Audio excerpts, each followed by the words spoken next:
Rebirth as a Russian tycoon. This video is purely for entertainment and does not infringe on copyrights or laws. The rights to the novel and image belong to the original author. We do not claim ownership. Don't like waiting and want to listen to this fanfic in full now? Subscribe to our Patreon, where you'll find the best fanfics. Chapter 201 Blizzard Marvel's listing is hot, bidding for the most expensive oil field. Mr. Mavey, the price of the acquisition is like this. What do you think? $90 million US. Can you accept it? The president of Alifor Oil Company asked Mavey respectfully. His company has two small oil fields in the UAE that are about to be mined, an oil refining and processing plant, a whole product sales network, and mature transportation routes and transportation experience. Originally, this entire industrial chain was worth more than $220 million US. But because the oil fields are exhausted and no new oil fields can be developed, the industrial chain is no longer valuable. It can only be sold at a certain ratio and at a discount. $90 million US. Okay. As the saying goes, it's easy to get things done if you have someone in the court. Mavey didn't need to think too much and agreed to it directly. Before coming, his team also conducted an appraisal, and the price of $90 million US was already quite a bargain. If it weren't for the help of the Prince of Dubai, those EU troublemakers would be driven away. Mavey estimated that today's bidding would not only cost more money, but also might not win smoothly. After successfully acquiring the Alifor Oil Mine Company industry in Dubai, Mavey's Mavey Oil Energy Company was also a shotgun upgrade, instantly squeezing into the Russian energy industry. It has the strength to compete with the three oil giants. On the A380, the butler Ivan, holding the latest intelligence, said to his young master, the first batch of bidding for Caucasus oil plots will start in 2 weeks. Now almost all Russian oil companies are preparing to compete for these plots. According to the exploration of the Russian government, it is said that the richest area has at least $332.5 billion US of oil underground. It can bring nearly $10 billion US in profits to the company. Because the oil and gas reserves in the entire Caucasus region are really amazing. Therefore, exploration needs to be carried out in batches. In 2001, the main exploration methods included seismic exploration, gravity exploration, magnetic exploration, etc. These methods have advantages and disadvantages and can only be used as a reference, and the data obtained cannot be fully trusted. After all, it is difficult for the oil and gas exploration industry to have a general who always wins. For example, a certain oil company became famous for obtaining outstanding exploration data from the Norwegian oil field. But in the following years, 22 wells were drilled in the oil field in succession, all of which were dry wells, which completely surprised the industry. In summary, it is just like gambling on stones. It's just that the amount of money bet on oil exploration is even greater. Billions of dollars of investment can definitely make people go bankrupt overnight. Or become rich overnight. Do you have the exploration distribution map of the first batch of oil mining areas? Bring it to me to see. Mavey is average in other aspects, but he has a good memory, and in his previous life, he always liked to read some practical common sense and international events. It seems that I have seen a map of oil and gas distribution in the Caucasus on the internet. I just don't know its credibility, so I need to compare and analyze it first. Yes, young master. The butler immediately took out the printed drawings, on which the first batch of oil exploration areas in the Caucasus were marked with dark red and light red. Mavey saw the most expensive mining area of $332.5 billion US, which seemed to be a little different from his memory. So he thought about it in his mind, combined with the relevant news he saw in his previous life, and finally made some decisions in his heart. At present, Mavey's funds totaled only $1.5 billion US. It is almost impossible to use this money to bid for the richest oil mining area. But fortunately, his two companies in the United States will be listed in a few days. I believe that money will not be a problem at that time. 5 days later, Blizzard Games and Marvel Pictures, which Mavey acquired in the United States, finally got their wish and went public on the Nasdaq stock market in the United States. And without any pressure, he raised $104.5 billion US in funds in the stock market. This huge amount of funds of $100 billion was invested in him by American stockholders. To put it bluntly, it is to spend it at will without paying it back. However, for the long-term development of the company, Maweli can't move much of this $100 billion funds. Almost most of it must be reasonably invested according to the strategic development of the two companies. Only about 10% of the capital flow can be used by him. For example, in the name of Blizzard, he invested $6 billion in his own Mavey oil energy company. In the name of Marvel Pictures, he invested $4.5 billion in the energy industry. In other words, this time in the oil field auction, Mavey can have $11.9 billion to squander, trampling those big wigs and the Russian oil industry. Since both companies have been listed on Nasdaq, so their capital flows and investment matters must be disclosed to shareholders. That is, it is displayed on the company's homepage and in the stock market information for stockholders to refer to. However, what was originally a routine operation was misinterpreted by some people with ulterior motives. For example, a certain online media reported that Blizzard Games is a game company. It has only been listed for a few days. Is it really good to use the hard-earned money of shareholders to invest in energy in Russia? You know, the energy industry is very complicated. Blizzard Games has no experience in this area. Moreover, the energy subsidiary it invested in has only been established for less than 2 months. It has invested 1/10 of the company's funds. It is really hasty to do so. There are many such reports on the internet, which are obviously directed at Mavey Group. It is obvious that some people cannot get any benefit from the confrontation, so they turned to incite public opinion and wanted to affect the stock prices of the two companies. Maweli is not surprised by such tricks. After all, with his status, he naturally has many friends, but also many enemies. He can only move up step by step and must not make mistakes or be stepped on by others. 2 weeks later, in front of the Russian Land and Resources Bureau building, bulletproof luxury cars drove into the government area one after another. The owners of these luxury cars are all top oil company bosses in Russia. For example, Rosneft, Lukoil, Surgut Gasoline Company and so on. Maweli's Mercedes-Benz bulletproof SUV also slowly drove into the Resources Bureau building at this time. But these oil tycoons appeared together in the parking lot of the Resources Bureau. At this time, the bulletproof door of a black Bentley Mulsanne not far away opened, and then a middle-aged Russian man walked out. He is Maxim, the chairman of the Russian National Oil Company. Maxim has a fat figure and looks. When he saw a tall and thin man walking out of the Maybach S600 bulletproof car, he couldn't help but feel competitive and said in a hoarse voice, "Hey, isn't this President Oleg of Lukoil? What brings you here?" Chapter 202, Maweli, the number one person in the eyes of the three oil giants. Lukoil is the main competitor of Russian State Oil. Both companies have government backgrounds, but they work for different forces. So competition is inevitable. Lukoil President Oleg is 5 years younger than Maxim. But when he speaks, he is full of gunpowder. "What else can blow me here, President Maxim? I think the purpose of our coming here today is not for that $332.5 billion oil plot. Both companies are energy companies developed after 90 years. So whoever can grab this oil treasure land can develop faster than other companies." Just when the two met and confronted each other, a Russian middle-aged man with a silver beard walked out of his George Patton bulletproof car. Haha. Today is so lively. "President Maxim, President Oleg, I haven't seen you for a long time. How are you?" This middle-aged man with a beard is Andreev, the president of Surgut Petroleum Company. The appearance of the three people on the field instantly left the CEOs of other small energy companies speechless. I can only watch these three bosses silently, pretending to be tough, and fighting on the stage.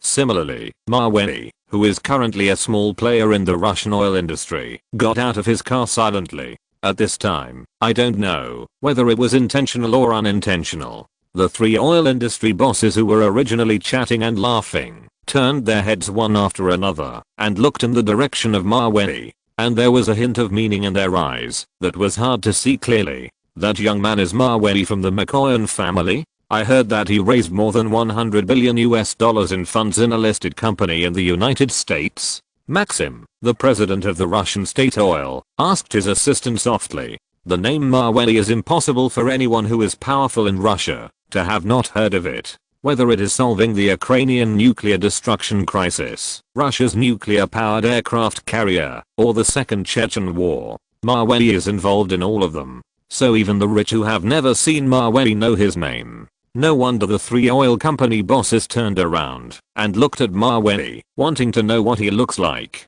Yes, President Maxim, he is that Maweli, the assistant said very respectfully. He looks quite experienced. This bidding will probably not be easy. Maxim said with a little worry. $100 billion and the Russian oil industry can make the three giants of them suffer over and over again, and they are in ecstasy. After all, although the oil field valuation is so high, the risks, losses, taxes, and profits are not much after settlement. How can it be as easy as Maweli's listing $100 billion in a flash? Although there is a strong competition between the general manager of the state oil and Maweli.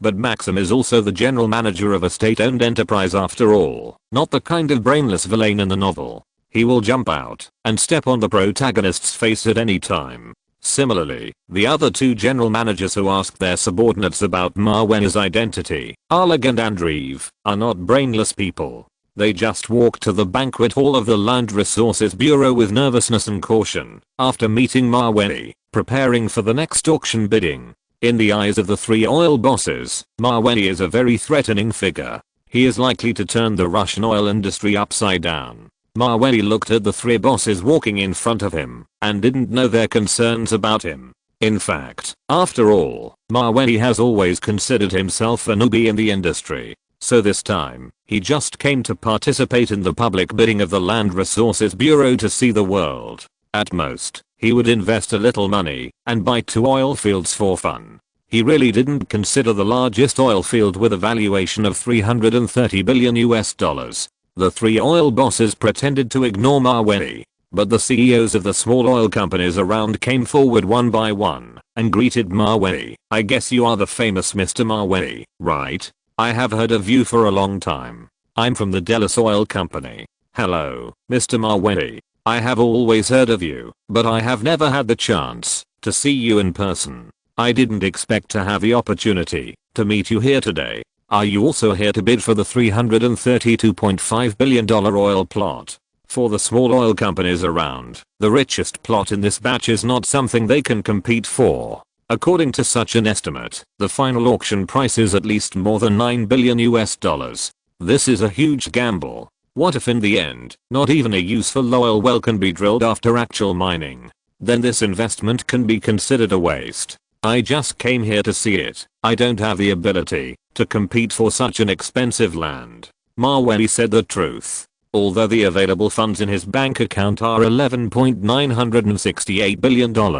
But this money cannot be used carelessly, otherwise it will be sorry for those shareholders who are extremely looking forward to him. Mr. Maweli, you are too modest. I believe that the landmark of the $332.5 billion oil field will definitely be in your pocket. The small oil traders flattered Maweli. According to everyone's understanding of Maweli's worth and style of doing things, they knew that he would either not make a move or make a blockbuster move that would amaze the audience. Seeing that the people around him were so sure, Maweli could only smile and shake his head. He just said the truth. Why do so many people just don't believe it? Not only the small oil traders around him didn't believe it, even the 3 Russian oil giants who entered the government building didn't believe that with Maweli's worth, he didn't come to compete for the largest oil field. Half an hour later, when everyone took their seats at the auction site, Maweli, who just came to see the world, was arranged in the front row by Cheryev, director of the Resources Bureau.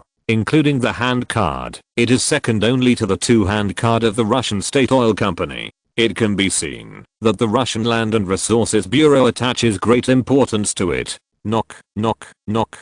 2 minutes later, the auctioneer, wearing a black professional dress and holding a gavel, appeared in front of the stage in a dignified manner.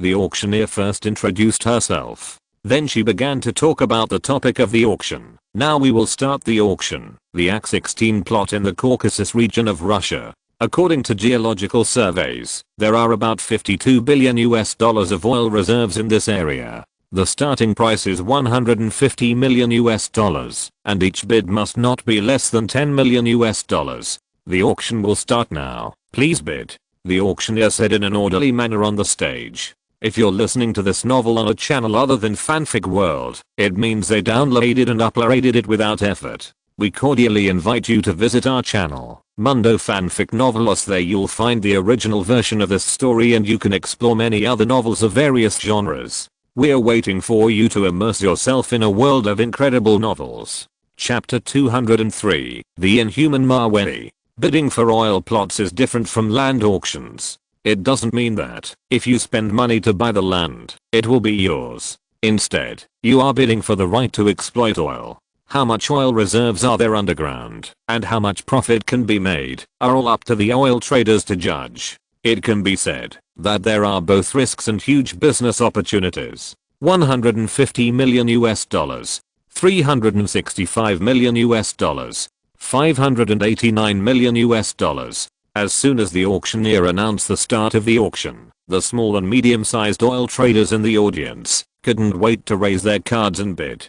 Soon the price soared to more than $1.2 billion, $1.27 billion, $1.28 billion, $1.29 billion. Mr. Number 17 bids $1.29 billion.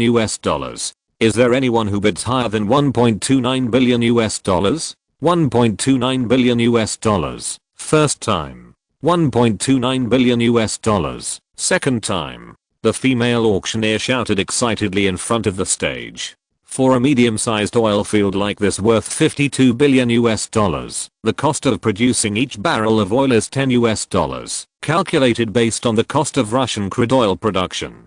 The international crude oil price in 2001 was around $30 per barrel. In other words, of the $52 billion of oil, $17.2 billion was consumed in the production process. The real profit part is $34.8 billion, and of this profitable part, according to Russia's oil tax regulations, about 75% of the income tax needs to be paid. After all, the oil field belongs to the state, and this tax is very expensive. After deducting these costs, if the medium-sized oil field worth $52 billion is exactly the same as the exploration results, then when all the mining is completed, it can bring about $8.5 billion in net profit to the company. And this part of the profit needs about 10 years to be mined. The average annual net profit is $850 million. Only the income from crude oil mining, not including the sale of finished products such as gasoline.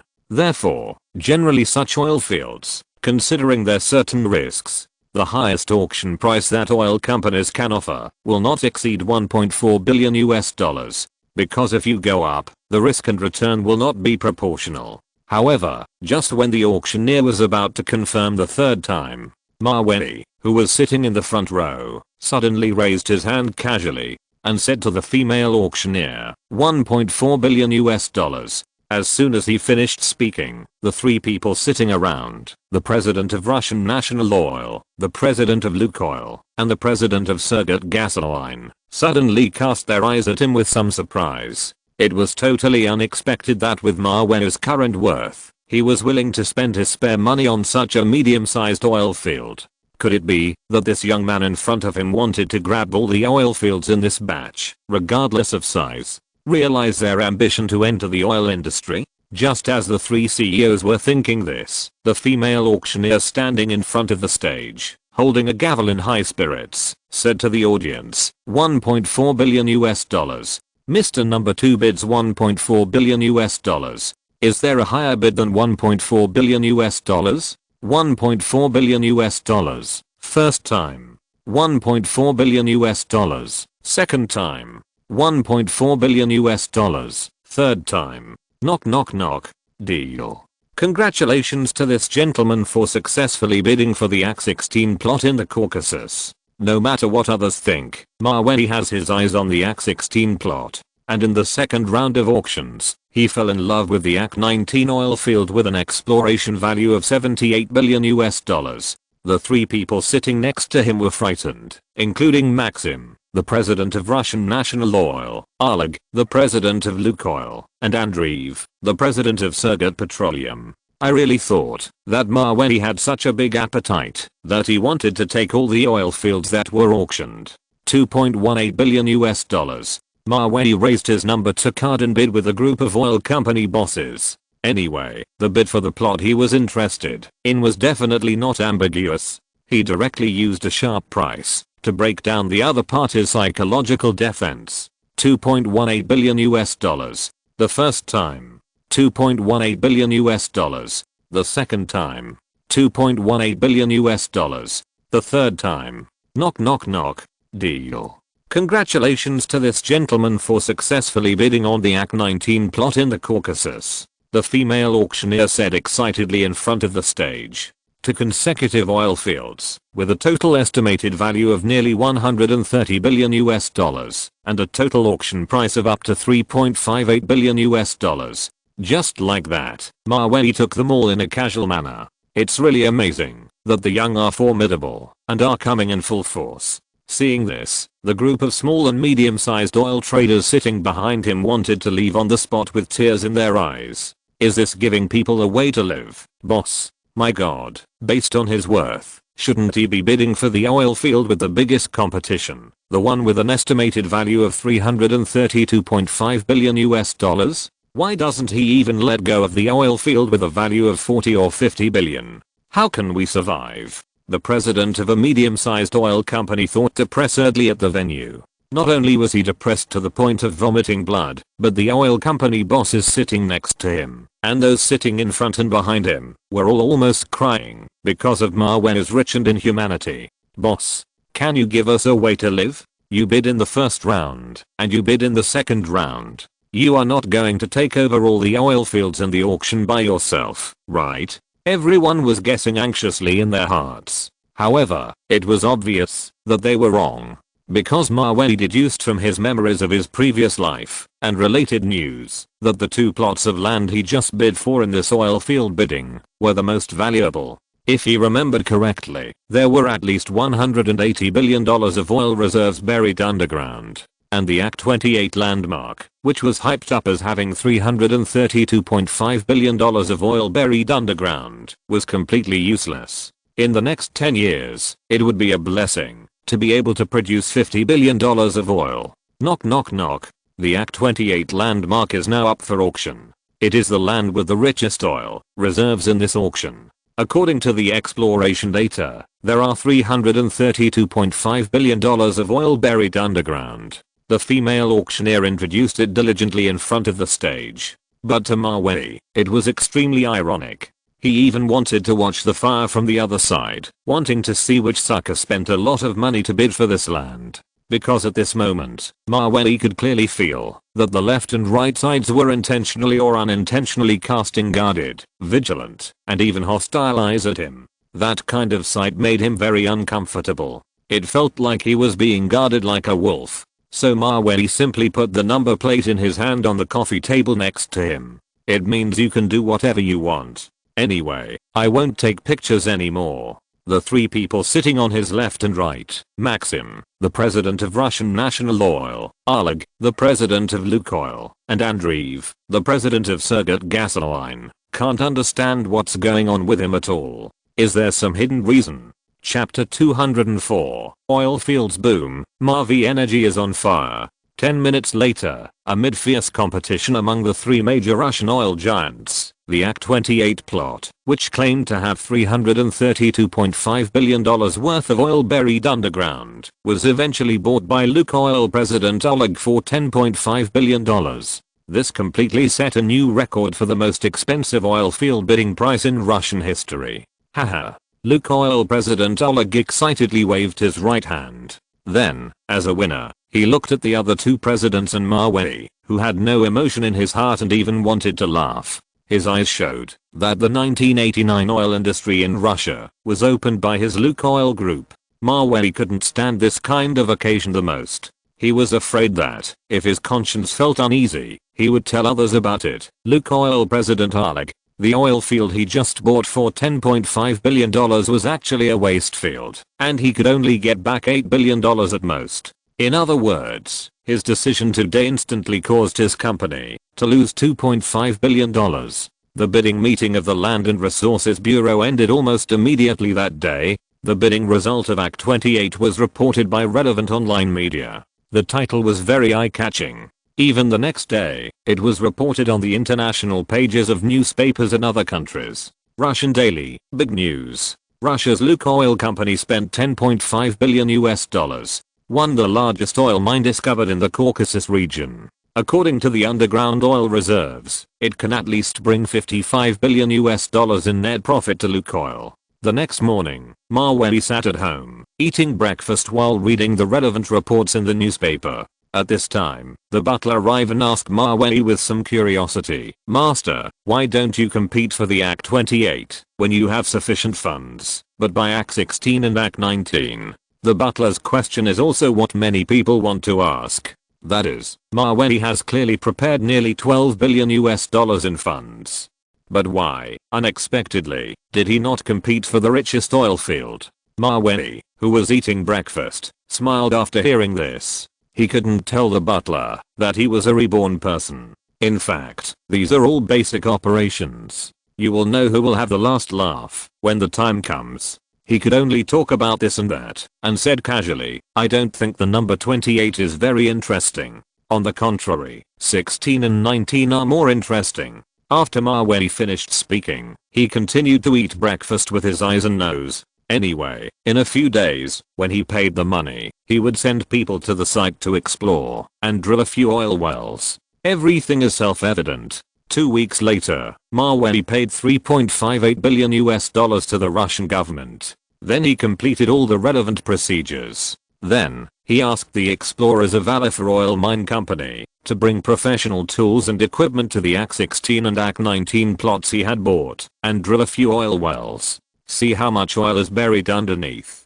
Similarly, the same operation was done by various Russian oil companies that auctioned the land. These include Russian National Oil, Surgut Gasoline, and Lukoil, the highest gainer at the auction. However, after a month and a half, no major news came out from other companies. On the contrary, Maweli received 2 pieces of extremely good news in 3 consecutive days. As soon as Ivan, the butler, received the news, he couldn't wait to knock on Maweli's door and said to him excitedly, "Master, according to the news sent back by the Alifor Oil Explorer, they found a huge oil mine under the Act 16 block in the Caucasus that exceeded the estimated amount." At this time, Maweli was still in the room, watching TV while playing with Winnie, Little Tigger, and Simp. The camera in front of the computer was also turned on, and he was video calling with the goddess Jennifer, who was far away in the United States.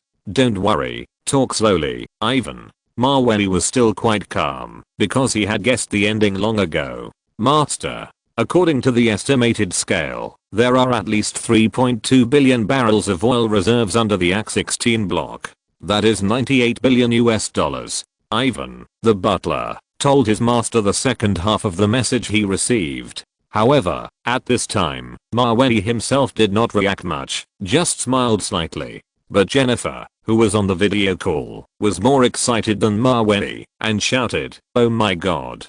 The little lion Zinbi, who was lying on the computer desk, was so frightened that he almost fell down. He turned back with resentment and looked at the little sister on the screen. Why did she scare people? Oh, no. It should be said that why did she scare the lion? Oh my god.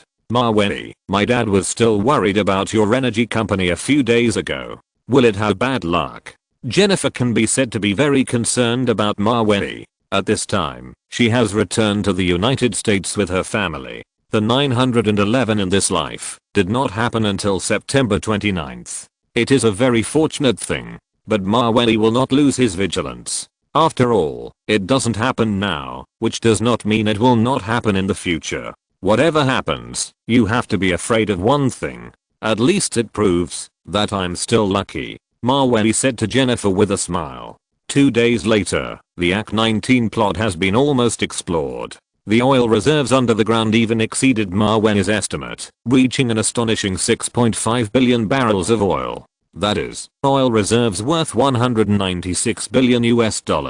These two exciting good news not only spread quickly throughout the family, and soon they were published on the front page of the newspaper the next day. Russian Daily, big news. Yesterday afternoon, Mavey Petroleum Energy Company explored the two plots of AK-16 and AK-19 that it bid for, and explored $98 billion of oil and $196 billion of oil respectively, a total of $294 billion. As soon as the news was reported, the stock prices of Blizzard Games and Marvel Pictures, which had originally invested in Mavey Petroleum Energy, skyrocketed instantly.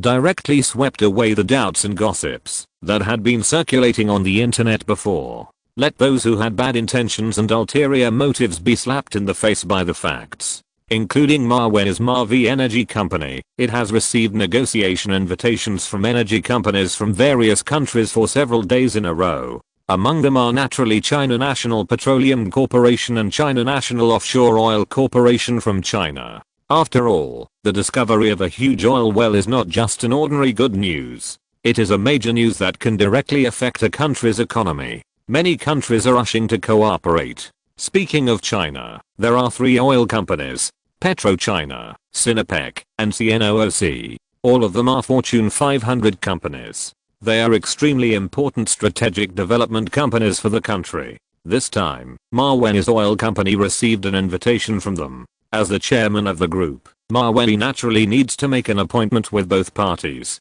to see when to go over and discuss the strategic cooperation between the two parties. Chapter 205, Mawei's display, the shocked CEOs of PetroChina and Sinopec. However, for this level of cooperation, he needs to obtain the consent of the Russian government first. Because oil is an important strategic material for the country, who to sell to, or who not to sell to, all need to be carefully considered.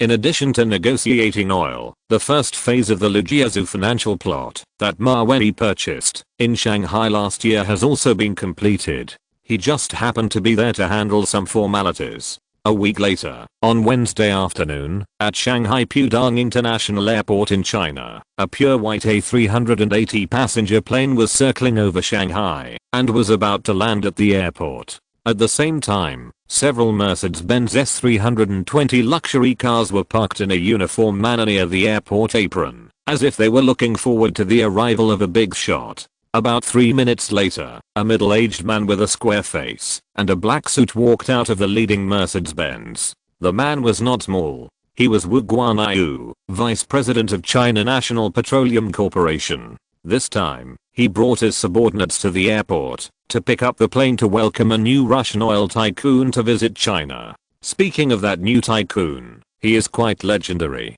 The oil energy company he founded was less than 3 months old. But because of his strong financial resources and amazing vision, he instantly promoted the company to the top 5 in the Russian oil industry. It is so terrible that it makes people admire Mr. Wu. I heard from the staff at the airport that the private plane of the Russian foreign guests has now arrived over Shanghai.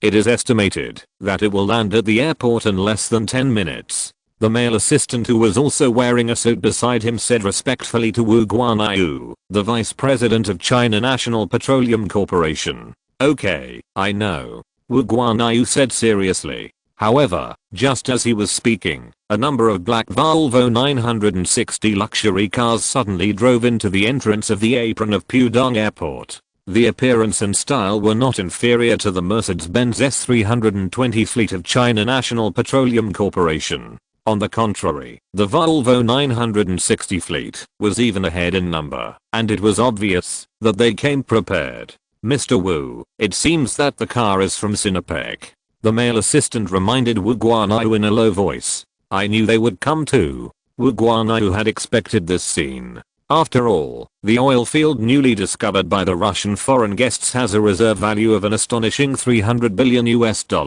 It would be strange if such a big business did not encounter competition. When the Volvo 960 team drove neatly and orderly to the vicinity of the Mercedes-Benz team. At this time, the door of the leading Volvo car was opened by the driver. Then a middle-aged man in a grey suit and a somewhat thin appearance walked out of the car.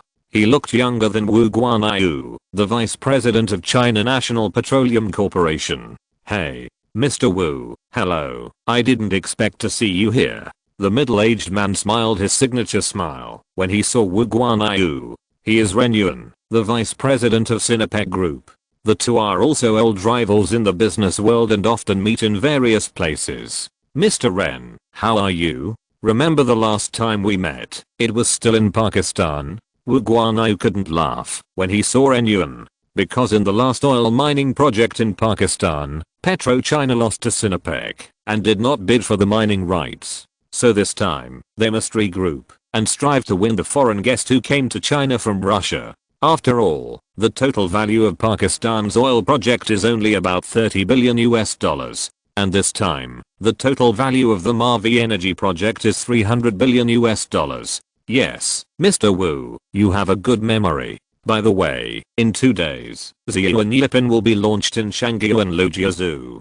Do you plan to take a look? It is said that it is the best luxury house in China. The geographical location is also very good, right by the Huangpu River, and even in the whole of Asia, it can be ranked in the top 3. Ren Yuan smiled and asked Wu Guanyu.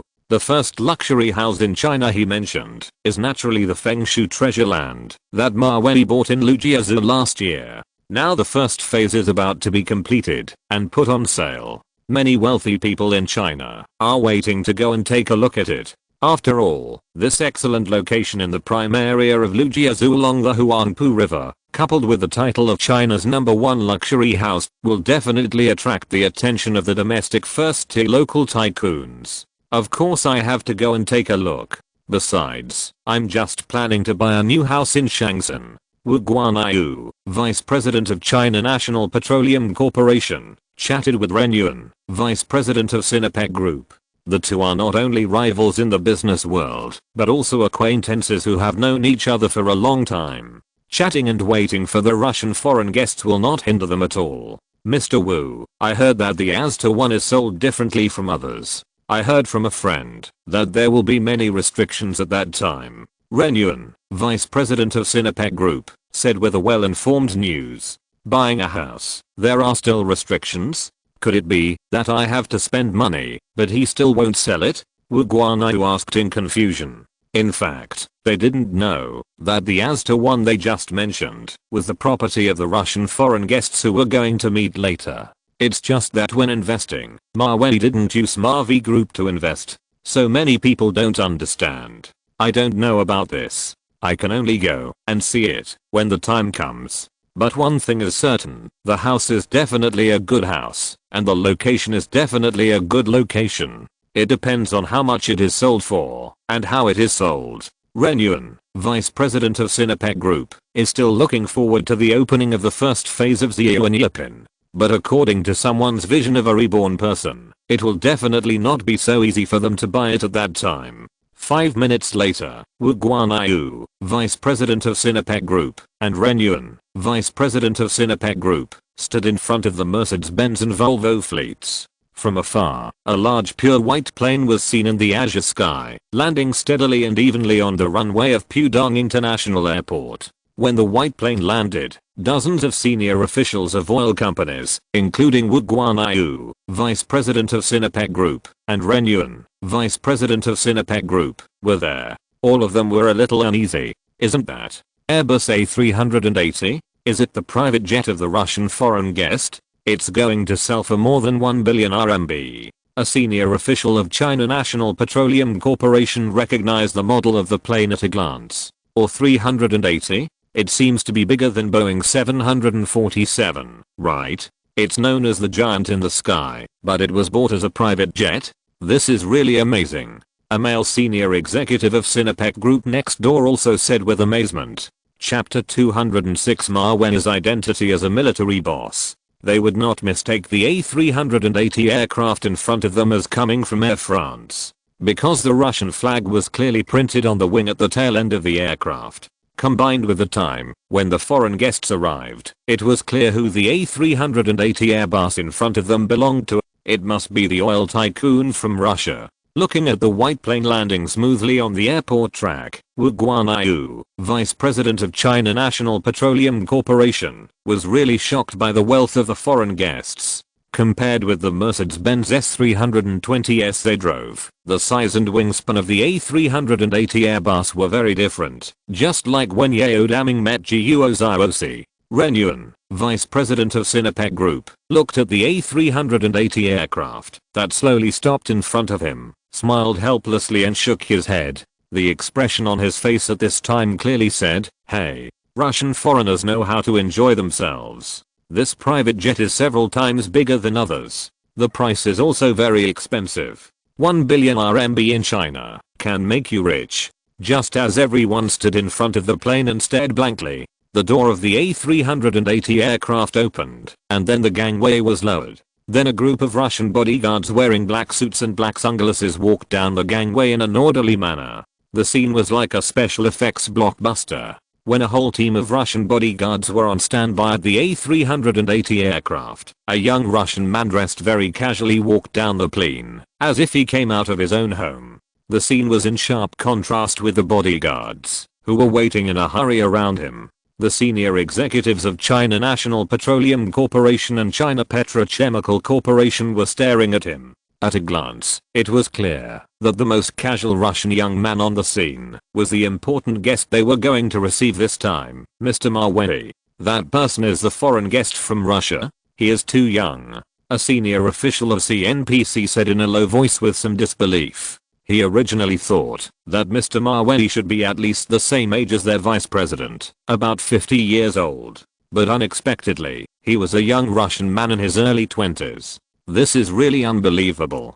Hello, Mr. Mawei. I'm Wu Guanyu, the vice president of CNPC. Thank you for visiting China. Wu Guanyu, with an interpreter, immediately stepped forward to greet Mawei's arrival. Standing not far away, Ren Yuan, the vice president of Sinopec Group, naturally would not just watch and do nothing. Hello, Mr. Mawei. Let me introduce myself. I'm Ren Yuan, the vice president of Sinopec Group. Welcome to China Shanghaian. Because a large amount of oil was found under the bidding plot, so the two vice presidents of the oil company welcomed Mawei very enthusiastically. Seeing the group of company subordinates behind them, they couldn't help but look at their own boss a few more times. Because this situation is really rare. Even when I went to Pakistan to discuss the project last time, I didn't see the bosses so enthusiastic. In fact, what everyone doesn't know is that Mawei didn't know about the reception at the airport at first. It was a surprise arranged by the two bosses to show their hospitality. Hello, Mr. Wu Guanyu. Hello, Mr. Ren Yuan. Mawei shook hands with the two vice presidents one after another. He came to Shanghai this time to discuss oil business and to deal with some real estate matters. Hello, Mr. Mawei. I have arranged a hotel for you. It is the best hotel in our Shangsha.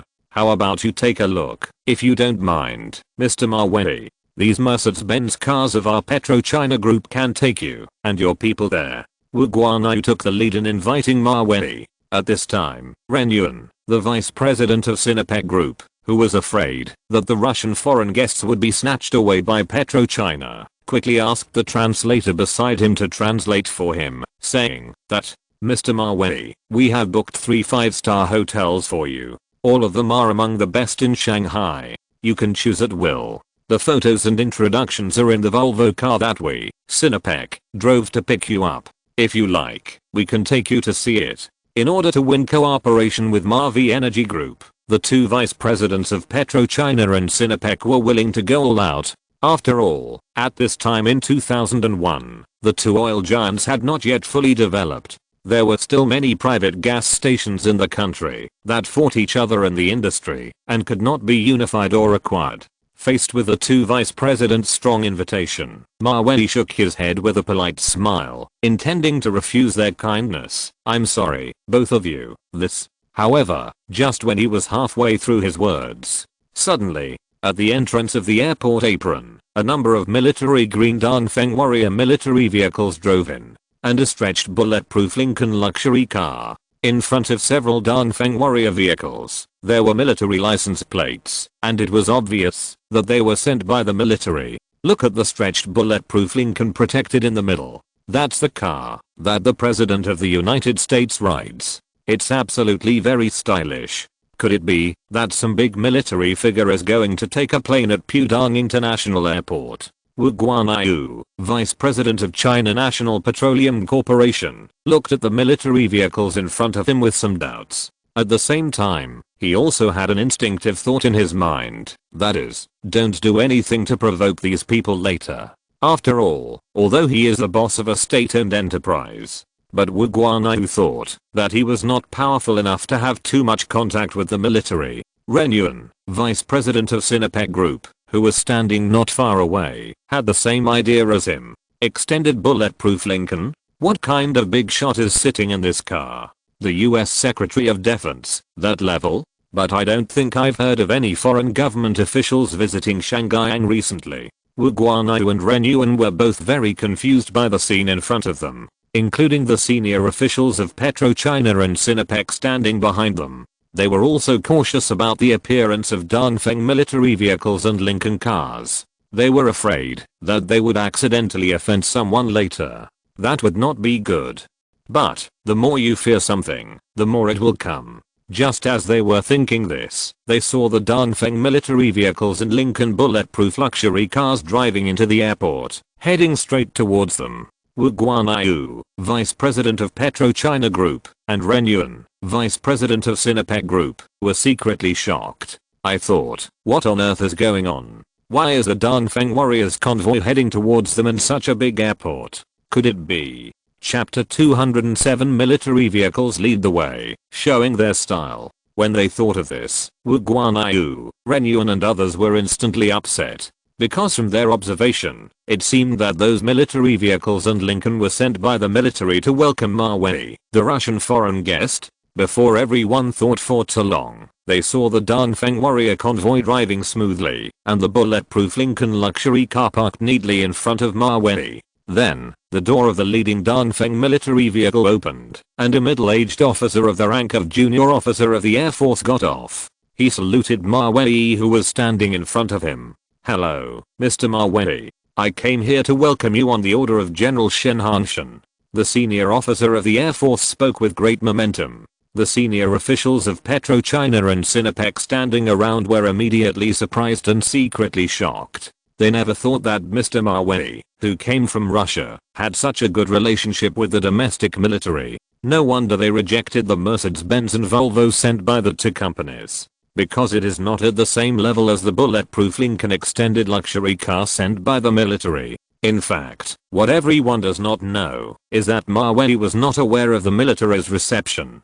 It was also a surprise prepared by the military for Mavey. He originally just wanted to come to the Magic City to do some things, and talk about business, and try to be low-key. He did not want to alarm the military to come out. "Hello, Mr. Xiaojie. Please express my most sincere gratitude to General Shen Hanshan on my behalf." Mavey shook hands with the Air Force officer in front of him. The plain casual clothes he was wearing seemed very contrasting in such a grand occasion. However, this is not Mavey's fault. Whether it was the reception of CNPC and SYNOPSIS, or the reception of the domestic military, he did not have time to prepare in advance. Otherwise, according to Mavey's etiquette, at least a suit would have to be worn. "Okay, Mr. Mavey, I will definitely convey it to General Shen Hanshan," the middle-aged officer said to Mavey seriously and loudly. 10 minutes later, Mavey, escorted by a group of Air Force officers, got into the extended bulletproof Lincoln in front of him.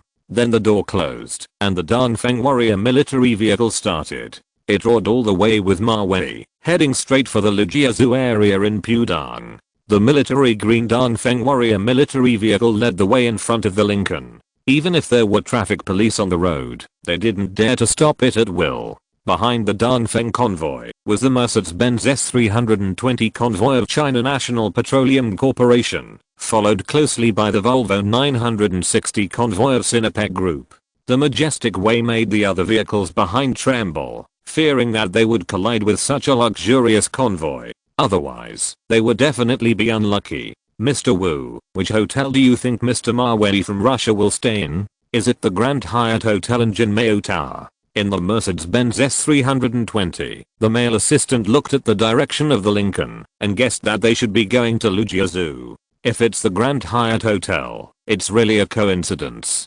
Wu Guanyu said with a smile in the car. He has a good relationship with the owner of the Grand Hyatt Hotel. In this way, it won't be too difficult to entertain foreign guests.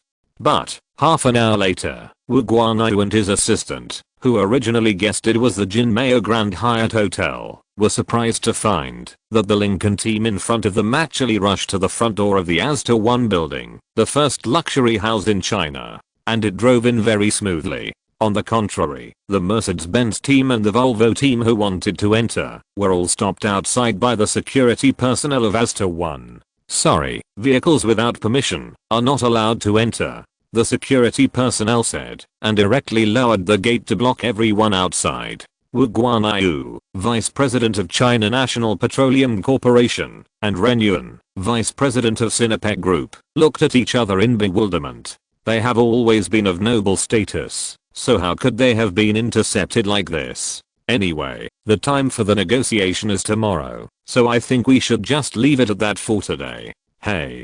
Since Astor number 1 is the first luxury house in China, the owner must have an extraordinary background. So Wu Guanyu couldn't tear his face off and force his way into the other party's territory. This would be embarrassing in front of the Russian foreign guests. So the Mercedes-Benz and Volvo teams of PetroChina and SYNOPSIS had to retreat in disinterest. Wait for the formal negotiation tomorrow, and then properly receive Mr. Mawei, who made them amazed today. At noon the next day, Mawei met Wu Guanyu, Vice President of PetroChina Group, and Ren Yuan, Vice President of SYNOPSIS Group, directly in the revolving restaurant on the top floor of Jinmao Tower in Lujiazhu.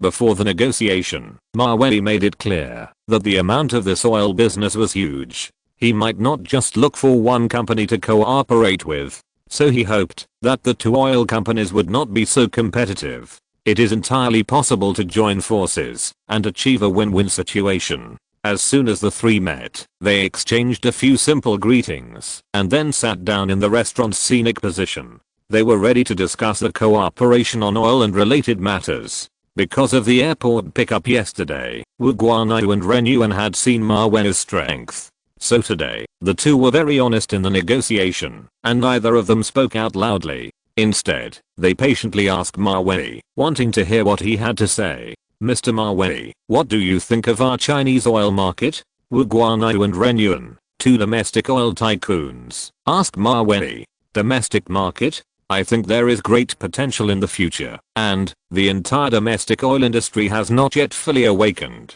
Mawei said to the first two CEOs very confidently, based on his memories of his previous life. If it were someone else at this time, he would dare to speak so confidently to the Vice President of China National Petroleum Corporation and the Vice President of SYNOPSIS Group.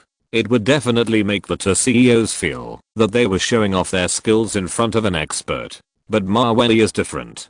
Because the oil reserves of his two oil fields, worth $3,000 if converted into a unit of measurement, would be a full 10 billion barrels of oil. Just talking about this number may not give you a good idea. For example, in 2006, the world consumed 10.8 billion barrels of oil per year. In 2001, the world consumed 6 billion barrels per year. In other words, the oil reserves in Mawei's hands. It is no exaggeration to say that it can supply the world with oil for a full year in 5 months, calculated based on the consumption in 2001. If all of it is provided to the country, it can be supplied for almost 6 years, provided that all of it is mined within 6 years, and with the consent of the Russian government. Mr. Mawei, your point of view is exactly the same as what we think. It's not that the author deliberately cut off the chapter, it's just that it's exactly 2,000 words. If I write more, the price will be higher, and I will be criticized for selling it too expensive. Chapter 208, The Courage of the Russian Oil Tycoon. Mr. Mawei, your view is exactly the same as ours. Wu Guanyu and Ren Yuan listened to Mawei very patiently, talking freely in front of them, because they also think that China's oil market has great potential in the future. It is just developing at present. Mr. Mawei, since you mentioned this, I have a question for you. How many tons of crude oil are you willing to deliver to us every year, your Russian government? Wu Guanyu and Ren Yuan are very concerned about this issue. Although the two have a competitive relationship, from the perspective of national strategy, this is a healthy competitive relationship that can promote development.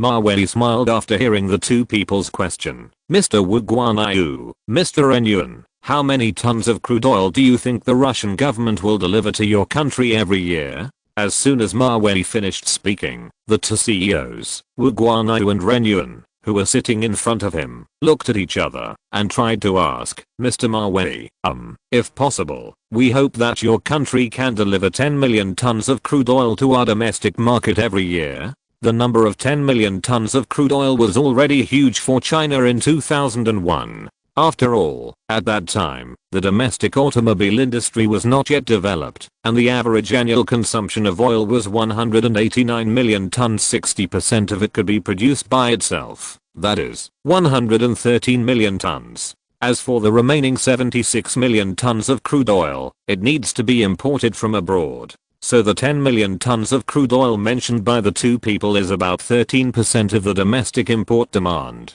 This proportion is already very large. However, when the two CEOs, Wu Guanyu and Renyuan, tried to ask Mawei this question, Mawei, who was sitting across the table, shook his head slightly and then said, 10 million tons of crude oil per year, this number. When Mawei was halfway through his words, Wu Guanyu and Renyuan, the two CEOs, subconsciously thought that Russia would not agree to the amount they had just mentioned. After all, many countries do not have enough strategic materials such as oil, let alone export them to other countries. Moreover, this kind of direct delivery is generally lower than the market price. It is not as expensive as retail. But, the two people felt wrong.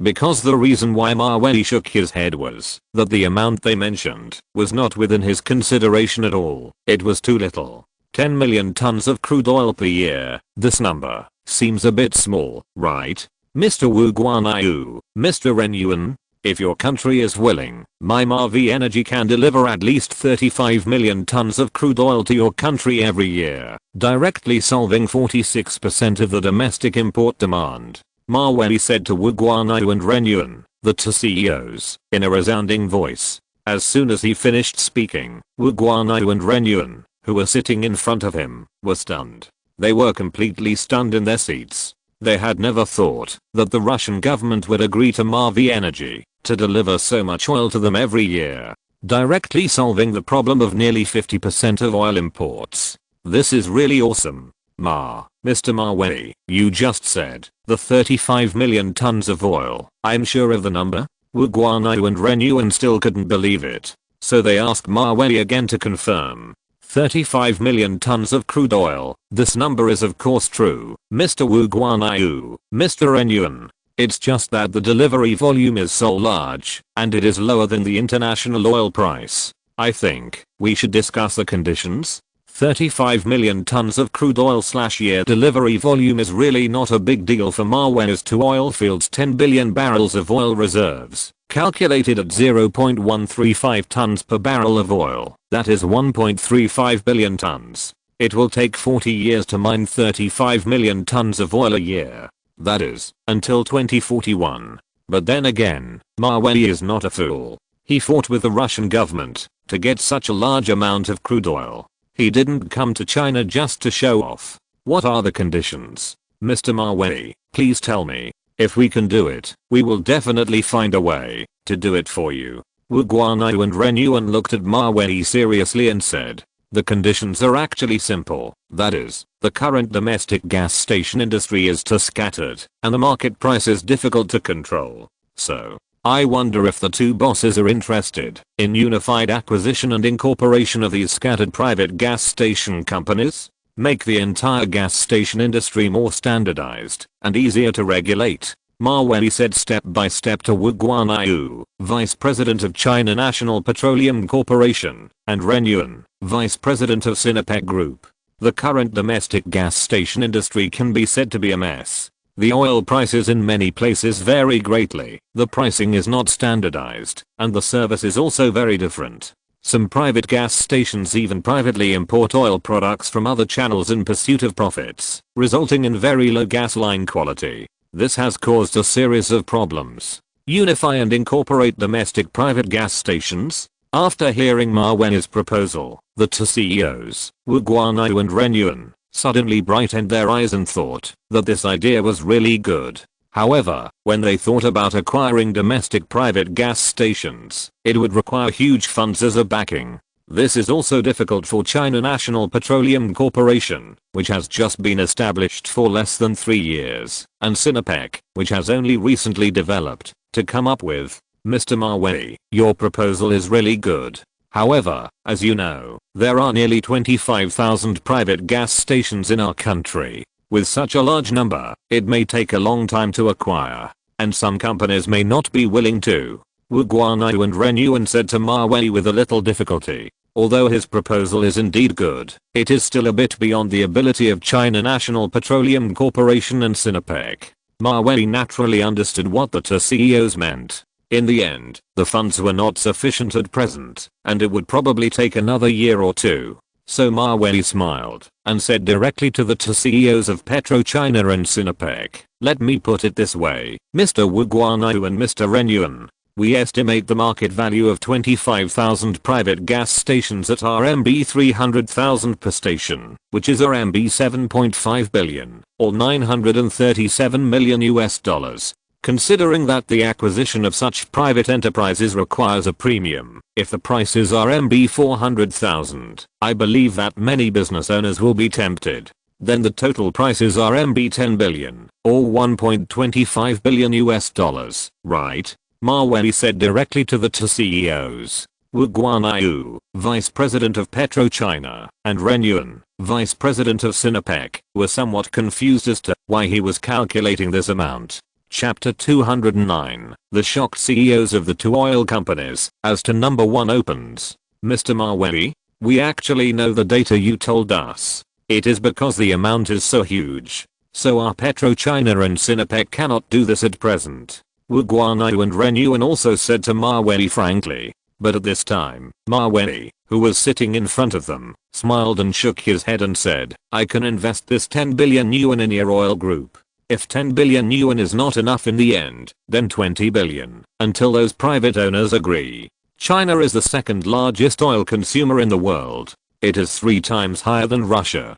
So it is a very good time for Ma Wei to propose investment and take over private gas stations. It is also easier for the other party to accept. As soon as he finished speaking, Wu Guanyu and Ren Yuan, who were sitting in front of him, were immediately shocked by Ma Wei's wealth. They were even completely shocked in the aftermath of his words and couldn't recover. 10 billion yuan is not enough, then 20 billion. This. Wu Guanyu, Vice President of China National Petroleum Corporation, was frightened by Ma Wei's terrifying financial strength. What kind of local tyrant can say so casually that, if 10 billion is not enough, then 20 billion? Is this just throwing money or throwing cabbages? Without blinking an eye, Ren Yuan, Vice President of SYNOPSIS Group, was also deeply surprised by Ma Wei's rich and inhumanity. At this moment, he suddenly thought of the goal set by many entrepreneurs in China, which is to earn 100 million first, and 1 billion a year. But this foreign guest from Russia is different. His goal is to spend 10 billion first. If 10 billion is not enough, then 20 billion. This is really too domineering. It is something that ordinary rich people, even the top rich people in China, can't imitate. Because Ma Wei's proposal is very good, and China National Petroleum Corporation and SYNOPSIS are indeed in need of funds at present. But it requires his Mavey Energy Company, 30 million tons of direct crude oil per year. Therefore, after comprehensive consideration, PetroChina and SYNOPSIS gladly accepted Ma Wei's investment proposal. So the 3 investment teams discussed for 2.5 weeks on how to cooperate and how to distribute profits. For investments at this level, Ma Wei always makes the final decision, and all other details are handed over to his subordinates to discuss. Anyway, he has the foresight of a reborn person, and there will be almost no mistakes in the development strategy. And there are still $8.354 billion in his bank account. That's 67.2 billion RMB. As long as the development direction is correct, you can spend as much money as you want. In the future, you will definitely make it back, and the profit will be dozens or hundreds of times.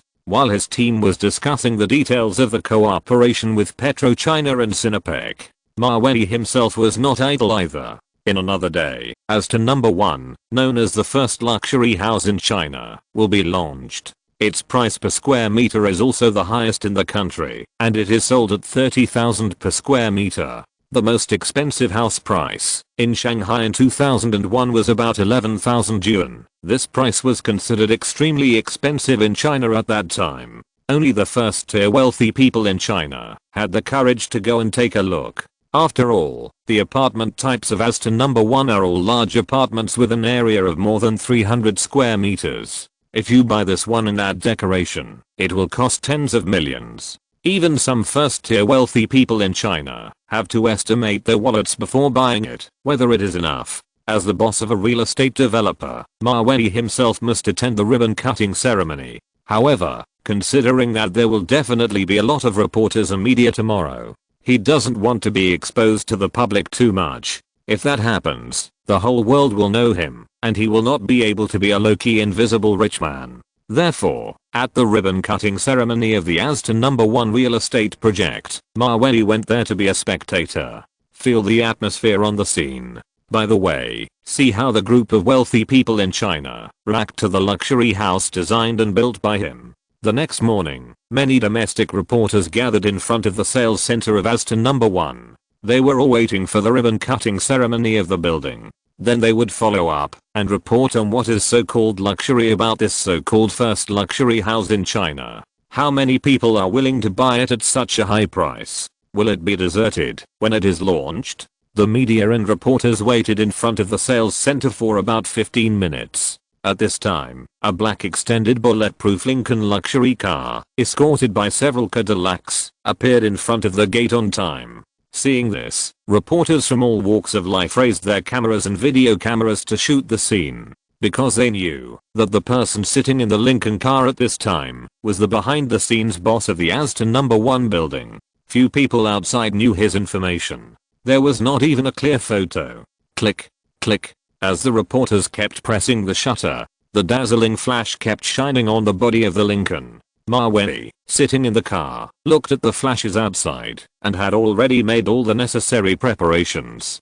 Today, he was wearing dark plain clothes, a black mask and black sunglasses. He was determined to show his mysterious boss identity to the end. 2 minutes later, when the door of the Lincoln was opened by the black-clad bodyguard, the flashes outside became more frequent. "Boss, everything is safe outside," the bodyguard who opened the door said to Mavey in the car. "Yeah." Mavey hummed casually. Then he walked out of the Lincoln fully armed. At this time, crazy camera flashes kept flashing on him. Even though Mavey was wearing sunglasses, he could feel that the lights were a bit dazzling. Because Mavey covered himself tightly, the group of domestic reporters couldn't recognize who he was. If he hadn't walked out of the Lincoln, there would have been so many bodyguards escorting him. Otherwise, the reporters would have thought that he was a well-known artist who came to Aston number 1 to buy a luxury house. Wearing a mask, Mavey was bathed in cameras and video cameras and really experienced the feeling of being a star. Half a minute later, Mavey came to the front of the stage under the camera of a group of reporters. Then he prepared to cut the ribbon for the opening of Aston number 1. It was not just him who was present this time. There was also Ma Rangxiang, director of the Pudong New Area Land and Resources Bureau, who had met at the International Conference Center. Mavey naturally welcomed Director Ma's support. The two of them exchanged a few simple greetings, and then, under the arrangement of the host, each held a piece of red silk and golden scissors, preparing for the next ribbon-cutting ceremony. If you're listening to this novel on a channel other than Fanfic World, it means they downloaded and uploaded it without effort. We cordially invite you to visit our channel, Mundo Fanfic Novelos. There you'll find the original version of this story and you can explore many other novels of various genres. We're waiting for you to immerse yourself in a world of incredible novels. Chapter 210. Various restrictions on purchasing houses in Aston 1. Domestic wealthy people are about to be ruined. 3 minutes later, the female host holding the microphone finished her speech at the ribbon-cutting ceremony. Then Mavey, Director Ma and other leaders used the golden scissors in their hands to cut the red-colored silk completely. The whole ribbon cutting process went very smoothly. Haha. Mr. Mawei, I wish you a big sale of as to number 1. After the ribbon cutting ceremony, Director Ma shook hands with Mawei enthusiastically. Thank you, Director Ma's blessing. Mawei replied politely. But in his heart, he didn't think about the big sale of the property. Because it's not time to sell it now. At least it's the best time to wait until the domestic housing prices are close to the highest. So what Mawei has to do next is to whet the appetite of those first-tier local tycoons in China. Let them see the luxury house and touch the luxury house, but they may not be able to buy the luxury house or live in the luxury house. All buyers who come here must meet certain conditions, otherwise even the richest people will be turned away. Doing so will not only improve the status of As to 1, but also make it extremely rare in the eyes of the rich. Just like the attractive advertising slogan, not all milk is called Delansu. The same can be said about Mawei's riverside mansion. Not all mansions are called As to 1. Even if you have money, you may not be able to buy it. So, in the following opening sales, Mawei, as the chairman, clearly set the purchase conditions of As to 1 for his real estate company subordinates. The first one is, in order to ensure the quality of the As to 1 community, every buyer needs to be audited by a third party before buying a house. If the personal assets are less than 500 million, no discussion. In the sales center, Mawei said in front of all the directors and sales staff. Hearing this, the company employees standing in front of him were all staring at each other and were frightened by the chairman's words. I have never seen such a powerful house seller. Personal assets must reach 500 million. Question mark? Otherwise, why not sell? Oh my god. What does our chairman want to do? I have been selling houses for so many years, and I have always persuaded customers to buy houses. This is the first time I have met someone like the chairman who is not worth enough and is unwilling to sell. Seeing the reactions of the employees around him, Mawei did not think of asking them to fully understand his strategy. Anyway, as long as they act according to the rules and regulations he set, it will be fine. It is useless to know other things. In addition to personal assets, it cannot be less than 500 million. In order to ensure that the residents do not disturb each other, those perverse, self-righteous, and arrogant home buyers, I give you the power. If you don't like them, you can directly refuse to sell to them. After all, you have to know that what you are selling is the most luxurious mansion in the country, and there is no other. Especially in the prime land of Lujiazhu, no matter how many people want to grab it, they can't. Mawei said to make trouble to the end. The company employees standing in front of them didn't understand what the chairman was going to do. Chairman Mawei, can I ask you a question? If we follow your terms, then the sales performance of our As to number 1 will probably not be very good. The sales director asked Mawei tremblingly. Mawei smiled casually after hearing this. He was going to talk about the third point, which was related to sales performance. But, it was completely the opposite. Don't worry about the performance of house sales. The bonus system is like this. 3 million yuan a year. As long as you don't sell a house, this money will be rewarded to you. Can you do it? Mawei said to everyone lightly. However, as soon as he finished speaking, the directors and senior sales standing in front of him almost popped their eyes out. They thought they had heard it wrong. Ah, what? Just now the chairman said that, if we don't sell a house in a year, we will reward the team with 3 million yuan? Did I hear it right? Wow. What is going on? Am I dreaming? In order to avoid being regarded as a sucker, Mawei still needs to explain a little. After he finished speaking, you heard it right. If anyone sells a house, not only will there be no commission, but also a bonus will be deducted. I can also briefly explain the reason. That is, the future trend of real estate prices in China will soar at an annual growth rate of 100%. Take us, the first phase of the As to number 1 project. The total price of the luxury house is 600 million yuan. By this time next year, it will become 1.2 billion. By this time the year after, 1.2 billion will become 1.8 billion. Do you understand now? Mawei is not an investor who is stupid and rich and specializes in doing stupid things. The reason why he wants to reward sales and not sell houses is entirely for the consideration of the second and third phases of the project and to make long-term plans. After all, the sooner he sells the house, the more loss it will be for him. When the house price rises, the buyers will benefit. Perhaps someone will ask, why not just close the property, so that you can save sales wages, bonuses and so on. Maweli has actually thought about this problem a long time ago. If he closes the property, then the outside world will definitely gossip about as to number 1 having no money, going bankrupt, or unfinished. This kind of reputational impact is very damaging to the image of the company. It is definitely a huge cost compared to the 3 million yuan bonus this year. After listening to Maweli's words, the sales director and sales manager in front of him completely understood what Chairman Maweli meant. Chairman Maweli, now we understand. And according to your method, it will definitely cause a lot of public opinion in the country. Maybe many rich people will try their best to see if they are qualified to buy our as to number 1, the first luxury house in the country. The sales director finally said with some enlightenment. For every new house they sell, they get a commission of 0.5%, which means they can only get 50,000 yuan for a 10 million yuan luxury house. 10 salesmen have to compete for 60 houses, and each person can only sell 6 houses a year on average, which means a bonus of 300,000 yuan. In this way, it is actually easier. As long as we follow the chairman's wishes and do everything we can to reject those rich people, let them have a taste of being rejected. I feel a little happy and excited when I think about it. Maweli's approach is actually an unconventional move. This can only be done before the domestic real estate is fully developed. Chapter 211 A breath of fresh air in domestic real estate. To put it bluntly, Maweli's approach is actually an unconventional one. This is only possible before the domestic real estate is fully developed. When there are more and more luxury houses, his advantage will not be obvious. For example, Thompson Yipin, COFCOC View number 1, the most expensive villa in Shangguan, Tan Palace, and so on. Once these well-known domestic luxury houses are built, Maweli will not be able to play so smoothly. After the basic purchase restriction conditions are formulated, Maweli's as to number 1 Riverside luxury house also began to be officially sold to the outside world.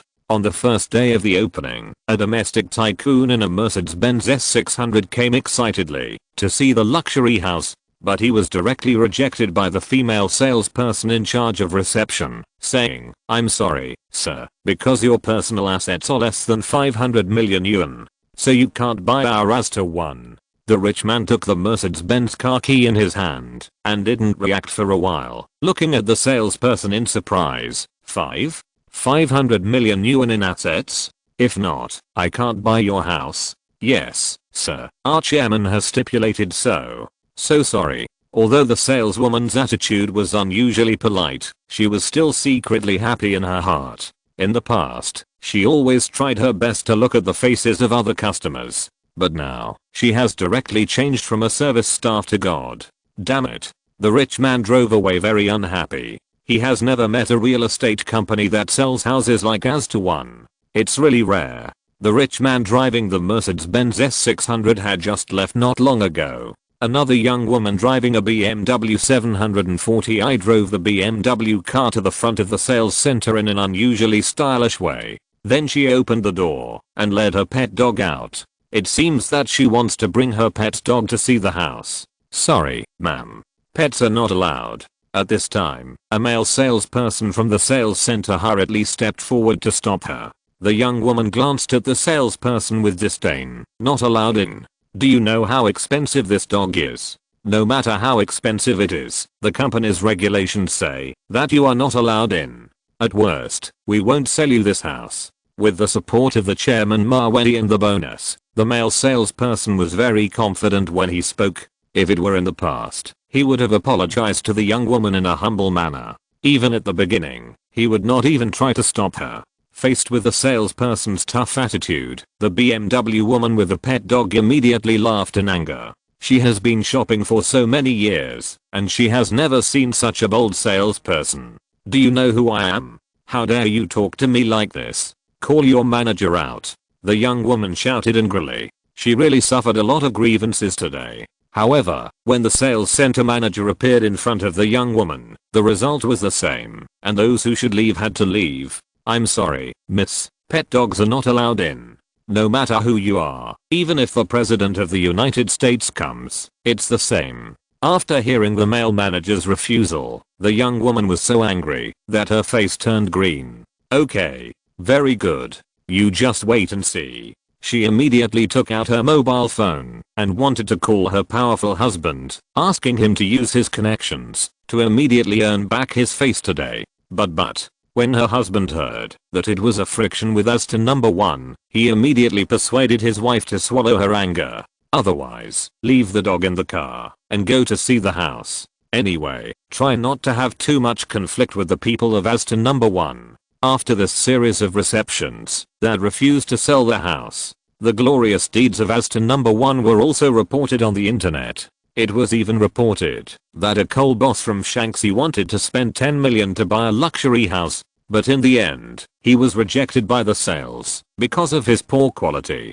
There are many such things on the internet.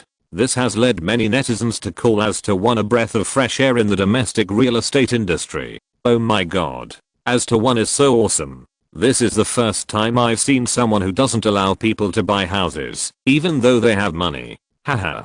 Only as to one dares to not allow people to buy houses if their personal assets are not 500 million. I'm impressed. The coal boss is too low quality and was refused to buy a house. The boss of as to one is really interesting. A breath of fresh air in the industry. After reading the comments from netizens online, Mawei quietly turned off his computer and went to the window to overlook the river view.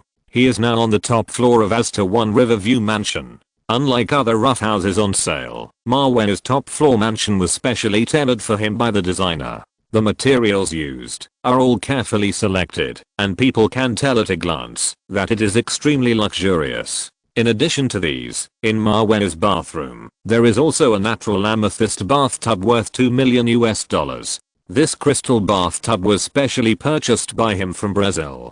Then he asked the craftsman to carve and polish it. The natural amethyst raw stone worth millions was made into a seamless amethyst bathtub. In this way, every time he takes a bath, the human body can receive the positive energy emitted by the crystal. It can improve his magnetic field and make him healthier. Just as Mawei was standing on the windowsill, looking at the scenery on both sides of the Pujiang River below him, butler Ivan, holding a satellite phone in his hand, knocked on his door. Knock knock knock. Master, it's a call from Japan. They want to invite you to discuss the strategic transportation of oil. It seems that they are willing to pay a high price. The butler reported to Mawei truthfully. Japan is also a big consumer of oil. They are very envious of the oil reserves under Mawei's two oil fields. So naturally they want to come over to share a piece of the pie and talk about strategic cooperation. Tell them, forget it, I won't cooperate with them. Mawei has never had a good impression of Japan and South Korea.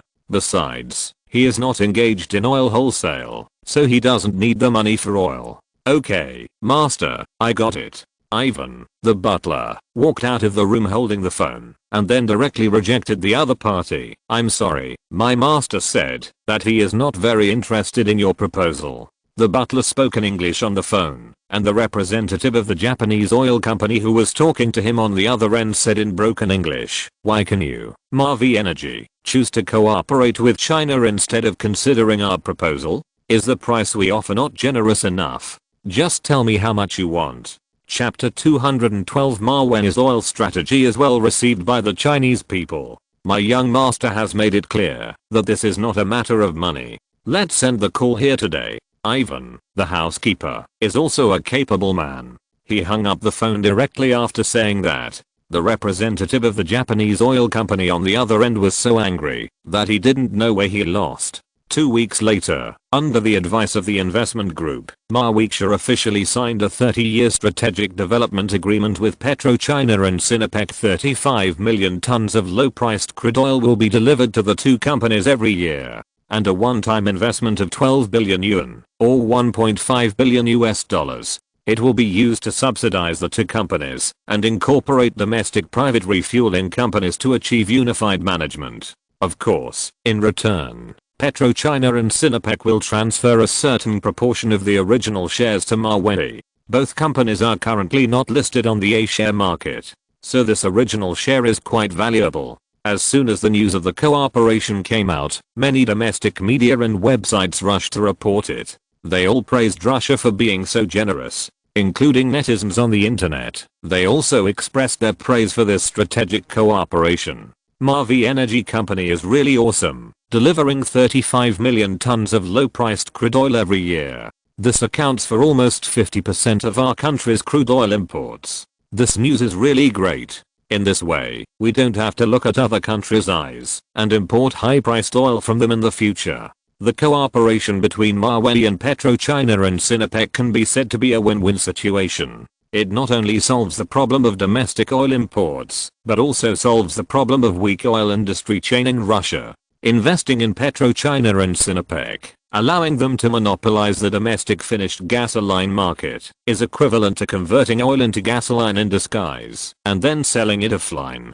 After discussing this contract with huge potential, Mawei also generously paid $1.5 billion to the two oil companies. After paying this money, Mawei's bank account still had $6.854 billion quietly lying. Looking at this 10-digit deposit, Mawei suddenly wanted to buy two teams for fun. NBA and Premier League. Choose a team to spend money on each. In this way, when the season starts, Mawei will have two more entertainment activities. When he thought of this, Mawei, who didn't like to procrastinate, immediately called Jennifer. Hey, I have something to ask you. NBA and Premier League. Which teams do you know? Premier League and NBA? Manchester United and Los Angeles Lakers? Why are you asking this?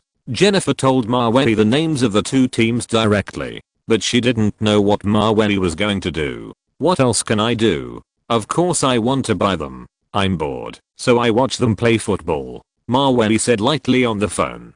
Jennifer on the other end was completely stunned, thinking how Mawei has become richer and richer recently. That both teams seem to be quite expensive, right? Manchester United's current valuation is at least more than $300 million, and Los Angeles Lakers at least $300 million, right? Mawei didn't care about the money, but Jennifer on the other end of the phone couldn't bear him to be so wasteful. The two teams are valued at more than $600 million, which is almost catching up with the market value of her father Marriott Group, 50%. Not to mention that, if you want to acquire them, you must pay a premium. It's okay, it's just a little more money. Mawei, who is rich, doesn't care about this little money. If he doesn't sell it for $300 million, then he will spend $600 million.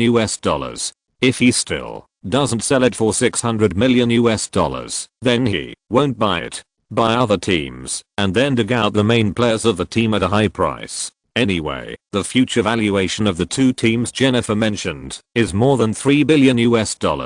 Whether it is acquiring the entire team or digging out the main players at a high price, Mawei will not lose money. Faced with someone who doesn't treat money as money, Goddess Jennifer shook her head helplessly. I remember when I first met Mawei, his total assets were not even half of Marriott Group.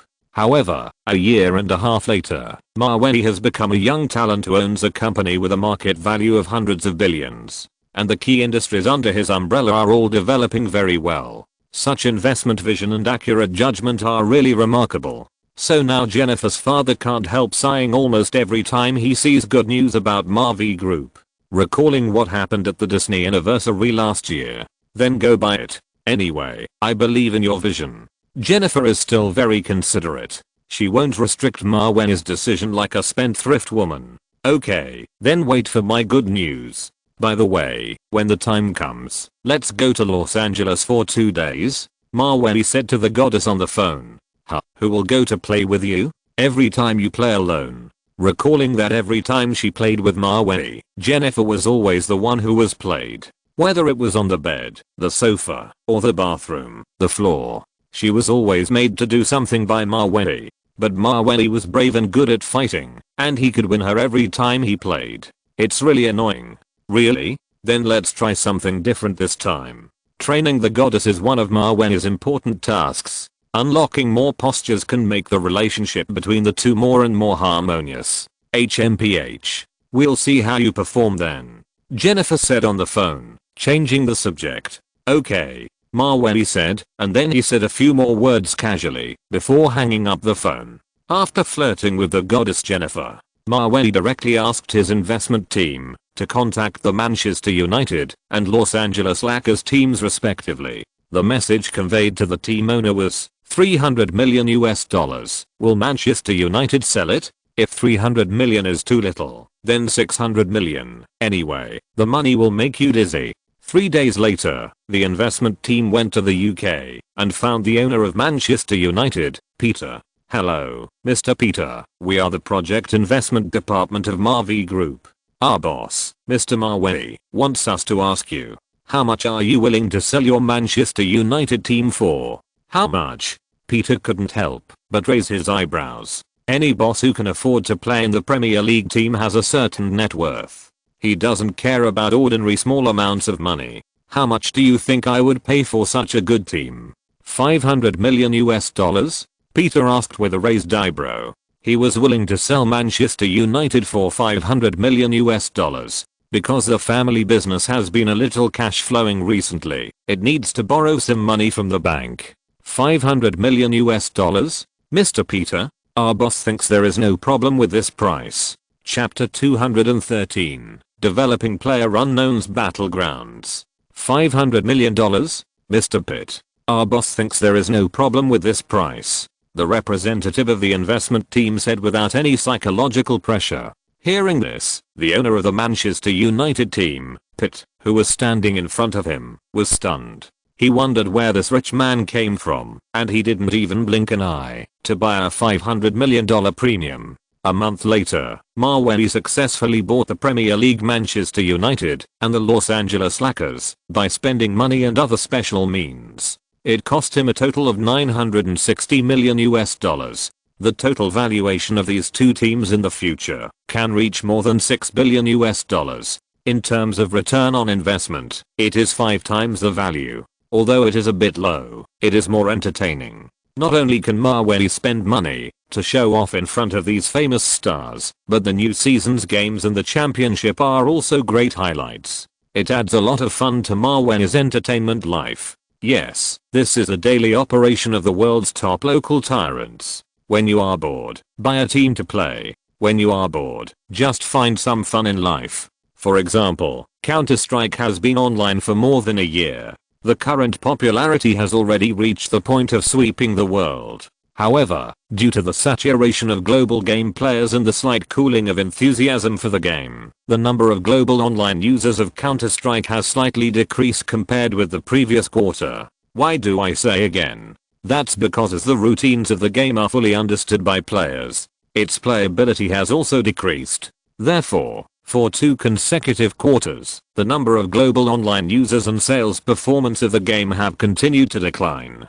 This shows that the greatest potential and the most essential part of the game have been absorbed. The next step is to see how long it can persist before it is finally eliminated by the industry. Warcraft 3rd and World of Warcraft, which Mawey asked Blizzard to develop, have now entered the 3rd stage of production. It is estimated that there will be 3 months before Warcraft 3rd can be completed first. As for World of Warcraft, it will take about 5 to 6 months. Considering that the popularity of Counter-Strike has cooled down, Mawey immediately contacted Mike Mikoyan, the president of Blizzard, and asked him about the recent situation. Hey, Mike, the quarterly sales of Counter-Strike have been declining recently. Do you have any good solution to this problem? After listening to Chairman Mawey's question, Blizzard President Mike Mikoyan said to him with difficulty, Chairman Mawey, I have discussed this issue with the game development department and the game operation department. At present, we can only use more updates of game maps, firearms and ammunition, or promotional activities to retain existing players.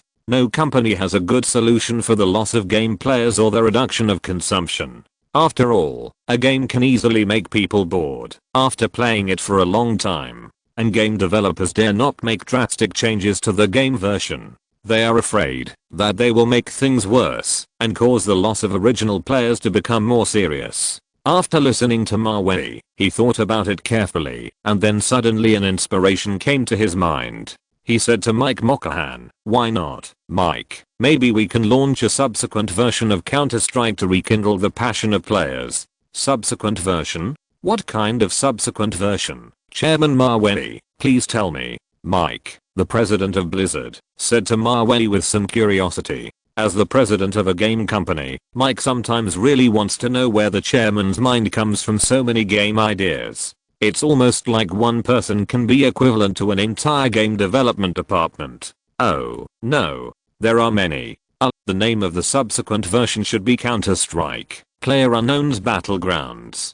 Maweli just thought of this inspiration. So many details need to be discussed again. For example, the various parameters and picture quality of the game Counter-Strike, PlayerUnknown's Battlegrounds. It must be adjusted according to the computer configuration of the majority of players in 2001. Otherwise, such high requirements will definitely be well received but not popular. Because not many computers can run it. Counter-Strike, PlayerUnknown's Battlegrounds? Chairman Maweli, from the name you mentioned, it seems to be a survival shooting game. Blizzard President Mike Mikoyan had a very strong feeling when he heard the name Maweli said. It's not a complete survival game. To be precise, it is a battle, survival, and shooting game. It is very different from Counter-Strike.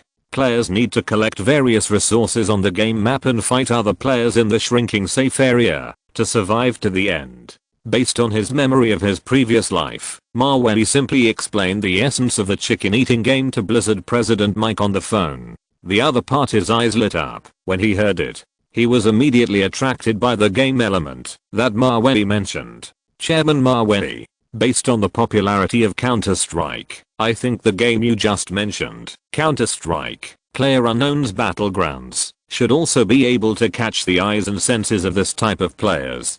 Blizzard President Mike did not dare to say anything full of himself. His personality tends to be more cautious. So his praise just now was considered to be very optimistic about the new game idea of Chairman Maweli. Well, you can't think too idealistically. So, you send someone to contact Vivendi to see how much they are willing to sell their Ubisoft games for. Maweli said lightly on the phone. Since the Blizzard team is currently developing 2 games, Warcraft 3rd and World of Warcraft, there must be some shortage in the allocation of personnel. So Maweli decided to deal with his old rival Vivendi again.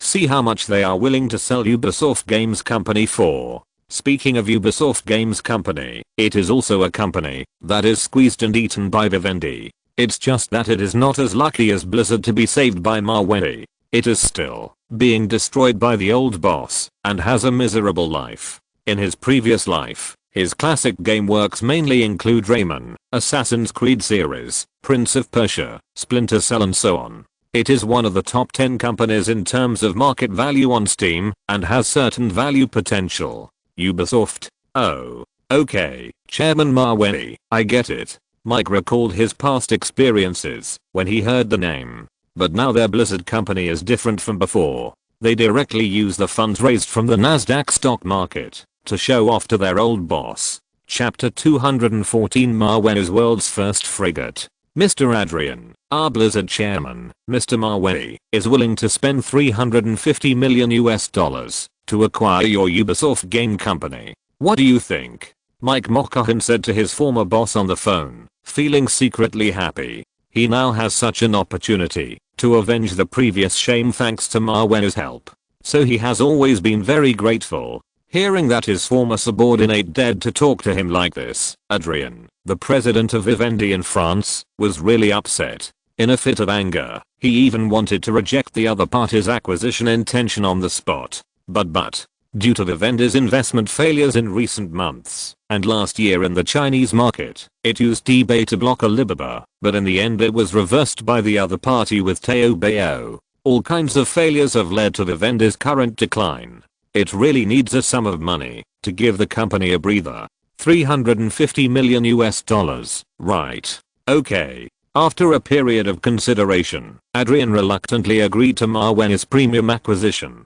Then, Ubisoft Games Company legitimately surrendered to Blizzard Games. A week later, Adams, the president of Ubisoft Games, which had just been acquired, received instructions from Blizzard.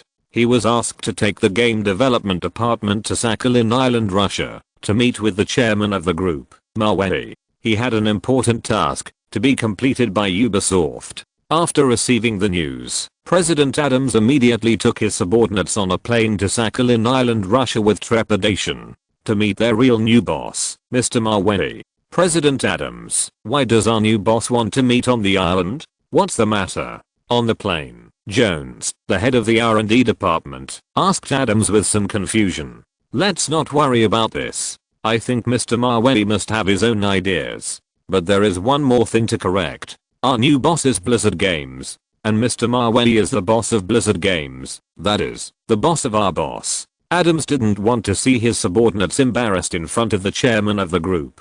Ubisoft Games has not been developing smoothly in recent years. It was not easy to get rid of Vivendi's clutches, but they must not lose such a good opportunity. After all, they also want to be like Blizzard Games, transformed in Mavey's hands, and become a listed company with assets of over 10 billion. An hour later, when the plane landed at Khabarovsk Airport in Russia, Adams, president of Ubisoft Games, and Jones, head of the R&D department, were stopped by a group of fully armed Russian army soldiers as soon as they got off the plane and had not yet left the airport terminal. Is it Mr. Adams? The leading army major asked Adams in not very standard English. Yes, I am. May I ask what can I do for you? Seeing such a scene, to be honest, Adams was still a little scared. After all, he had never dealt with the military, even the police rarely. Oh, don't worry, we are here to pick you up to Sakhalin Island on the orders of Mr. Mavey, the Russian army major said with a forced smile in order not to scare the guests. But his smile, in the eyes of Adams, Jones and others, was a bit creepy. Maybe it was related to the fierce face of the officer.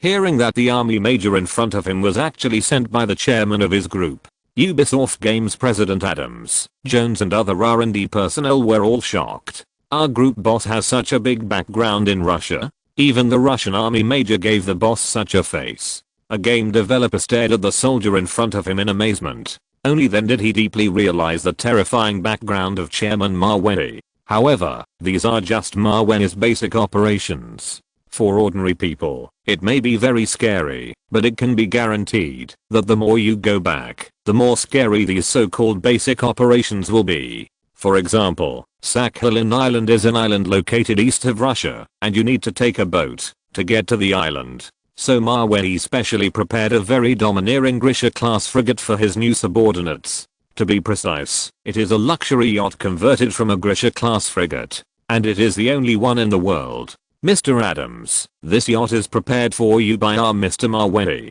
Now please follow me on board. The Russian army major led everyone to the dock and saw Mavey's frigate converted into a luxury yacht. Its length of 103 meters is much longer than that of an ordinary medium-sized yacht. The hull outline of the frigate, coupled with the luxurious beauty of the yacht, makes the figure particularly agile and capable. Especially the spa, swimming pool, bar, luxury suite, luxury car garage, and powerful water cannons and other facilities equipped on the ship.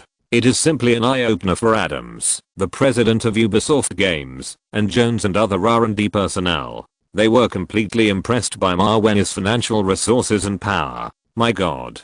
Who is our group chairman? This is the first time I have seen a frigate converted into a yacht in my life. It's so cool. Jones, the head of R&D, praised the creativity of the yacht transformation. All his subordinates in the department were instantly fascinated by the luxurious facilities inside the yacht. They almost forgot that they were here on a business trip, not a vacation.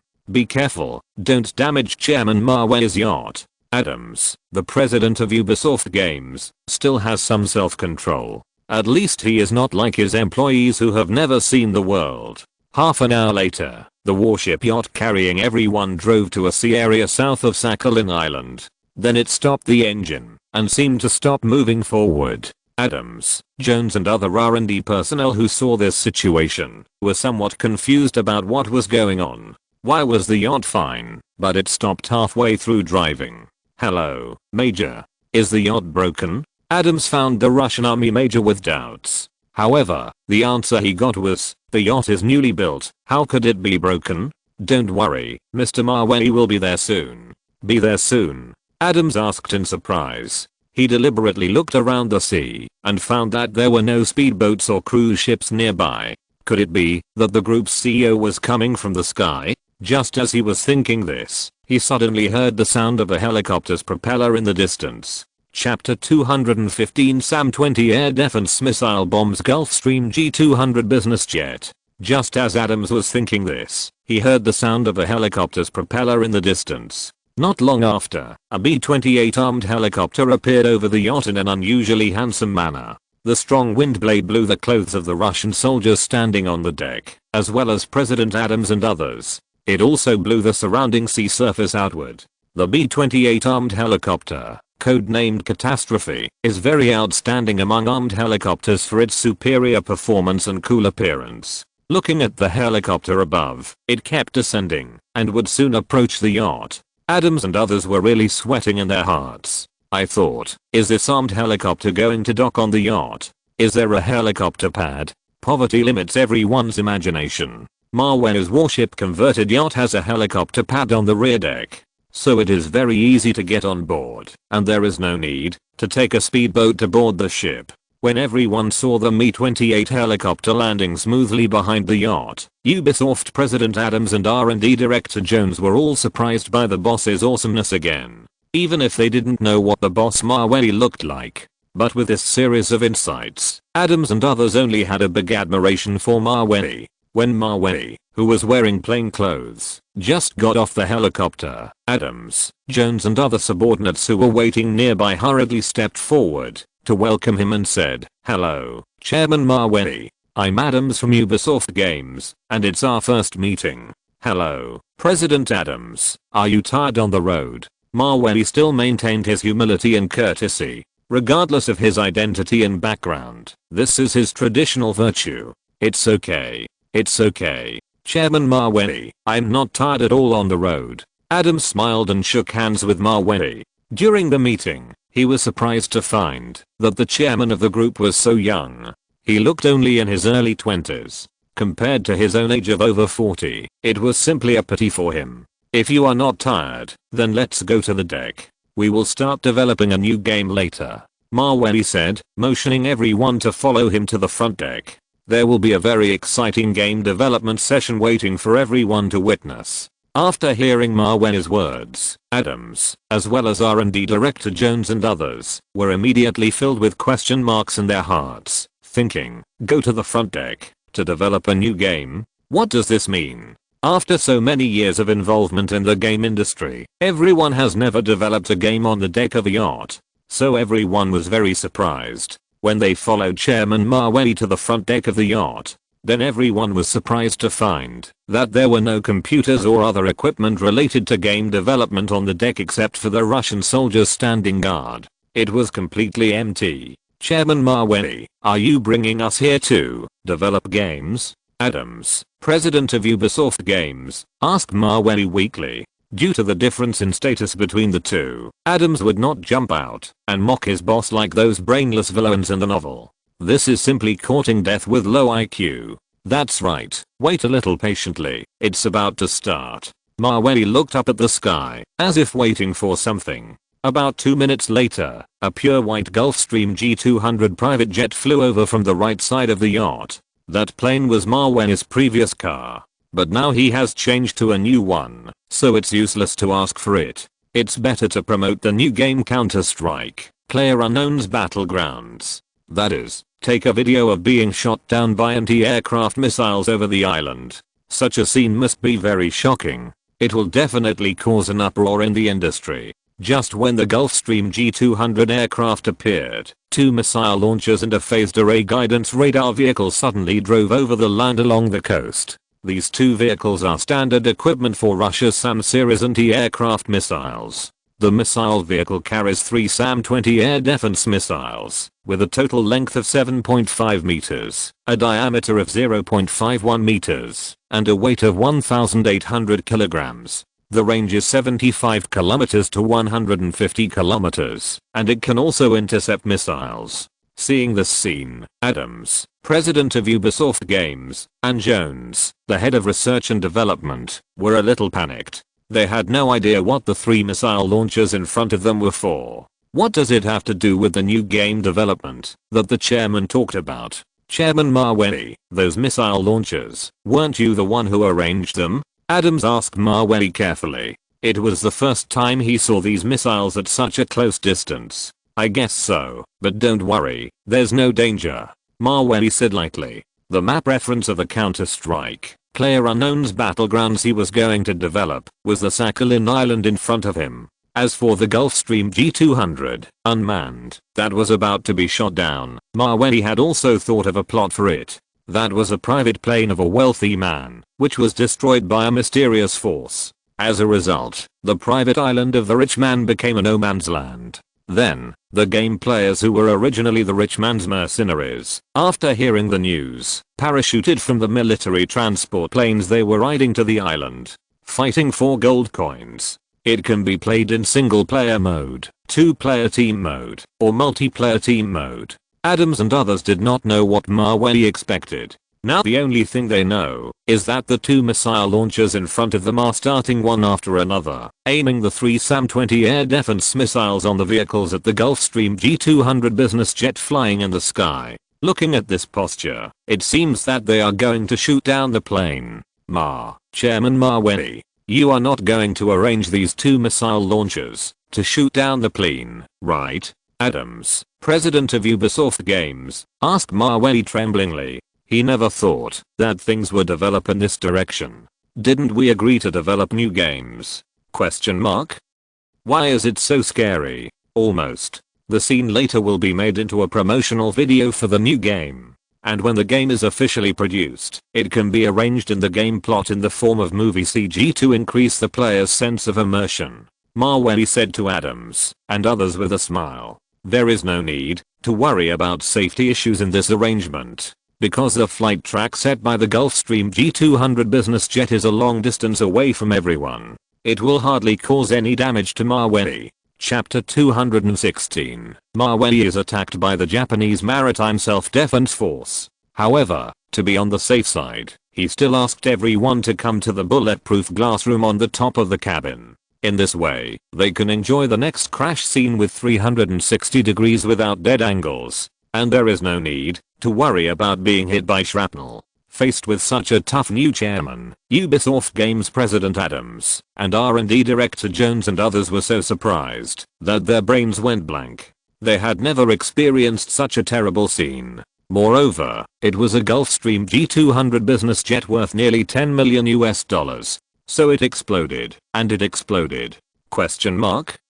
It's too extravagant. Mr. Maweli, the Gulfstream G200 business jet has entered the range of our army. Should we launch anti-aircraft missiles now to destroy it? At this time, the Russian army major asked Maweli for instructions. Pay attention to my drones, and don't hurt them by mistake. In order to take close-up photos of the shocking scene, Maweli specially arranged several explosion-proof drones for close-up shooting. Please rest assured about this, Mr. Maweli. Our SAM-20 air defense missile uses radio commands, TVM and inertial guidance, and the single-shot kill probability is 80% minus 95%. Please rest assured about the accuracy, the army major assured Maweli with a solemn oath. This is a task assigned to him by his superiors, and he must complete it excellently. Listening to Chairman Maweli talking to the army major in this way, Ubisoft Games President Adams and R&D Director Jones and others were really impressed. At the same time, they were also very worried about what accidents would happen later. However, just when they were like this, they were worried. Maweli, who was standing in front of them, nodded and said to the army major, "Okay, then fire." After listening, the army major picked up the walkie-talkie and ordered the missile launcher on the other side. "Listen to my order. The missile launch countdown is 5 seconds. 5, 4, 3, 2, 1. Fire." As the countdown of the major was completed, it was seen that it was suddenly. The 2 missile launchers parked on the shore suddenly emitted bursts of white smoke and red flames. Looking closely, it turned out that the 2 SAM-20 air defense missiles on the missile rack were ignited and started by the system and quickly took off and attacked the Gulfstream G200 aircraft in the sky. Almost in an instant, the SAM-20 air defense missile soared into the blue sky at a takeoff speed of 1,500 meters per second. Then the missile increased to its maximum speed, and at a speed of 2,788 meters per second, it flew madly towards a pure white Gulfstream business jet in the sky. It was said that it was late, and it was fast. From the missile launch, to the takeoff, and then to approaching the target, it took less than 5 seconds in total. However, it was in these short 5 seconds that the SAM-20 air defense missiles with amazing destructive power instantly arrived in front of the Gulfstream G200 aircraft. And in the next moment, it hit the target accurately. The terrifying explosion and the terrible high temperature flames instantly bloomed in front of Maweli and others. The art of destroying everything will never make you feel tired of it, no matter how many times you watch it. The high explosive airflow generated by the explosion, in the form of shock waves, swept up high temperature flames, compressed the surrounding air, and instantly blew 2 huge flame holes in the fuselage of the Gulfstream G200 aircraft. The wreckage and shrapnel flew in the explosion area at a speed that could not be seen by the naked eye. The picture was several times more shocking than those air crash movies. Because all this was real, special effects could not simulate it at all.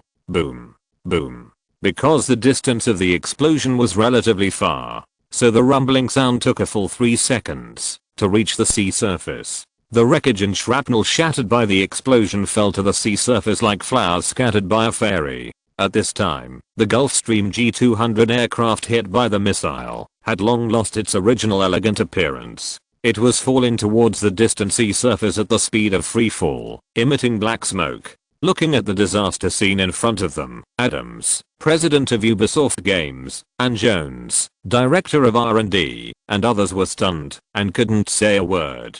They could only stare with their eyes wide open, subconsciously imprinting all the scenes in their minds. I believe that this memory of today will definitely make them unforgettable. After all, this is not something that anyone can see if they want to. When the severely damaged and emitting black smoke, the Gulfstream G200 aircraft fell into the sea.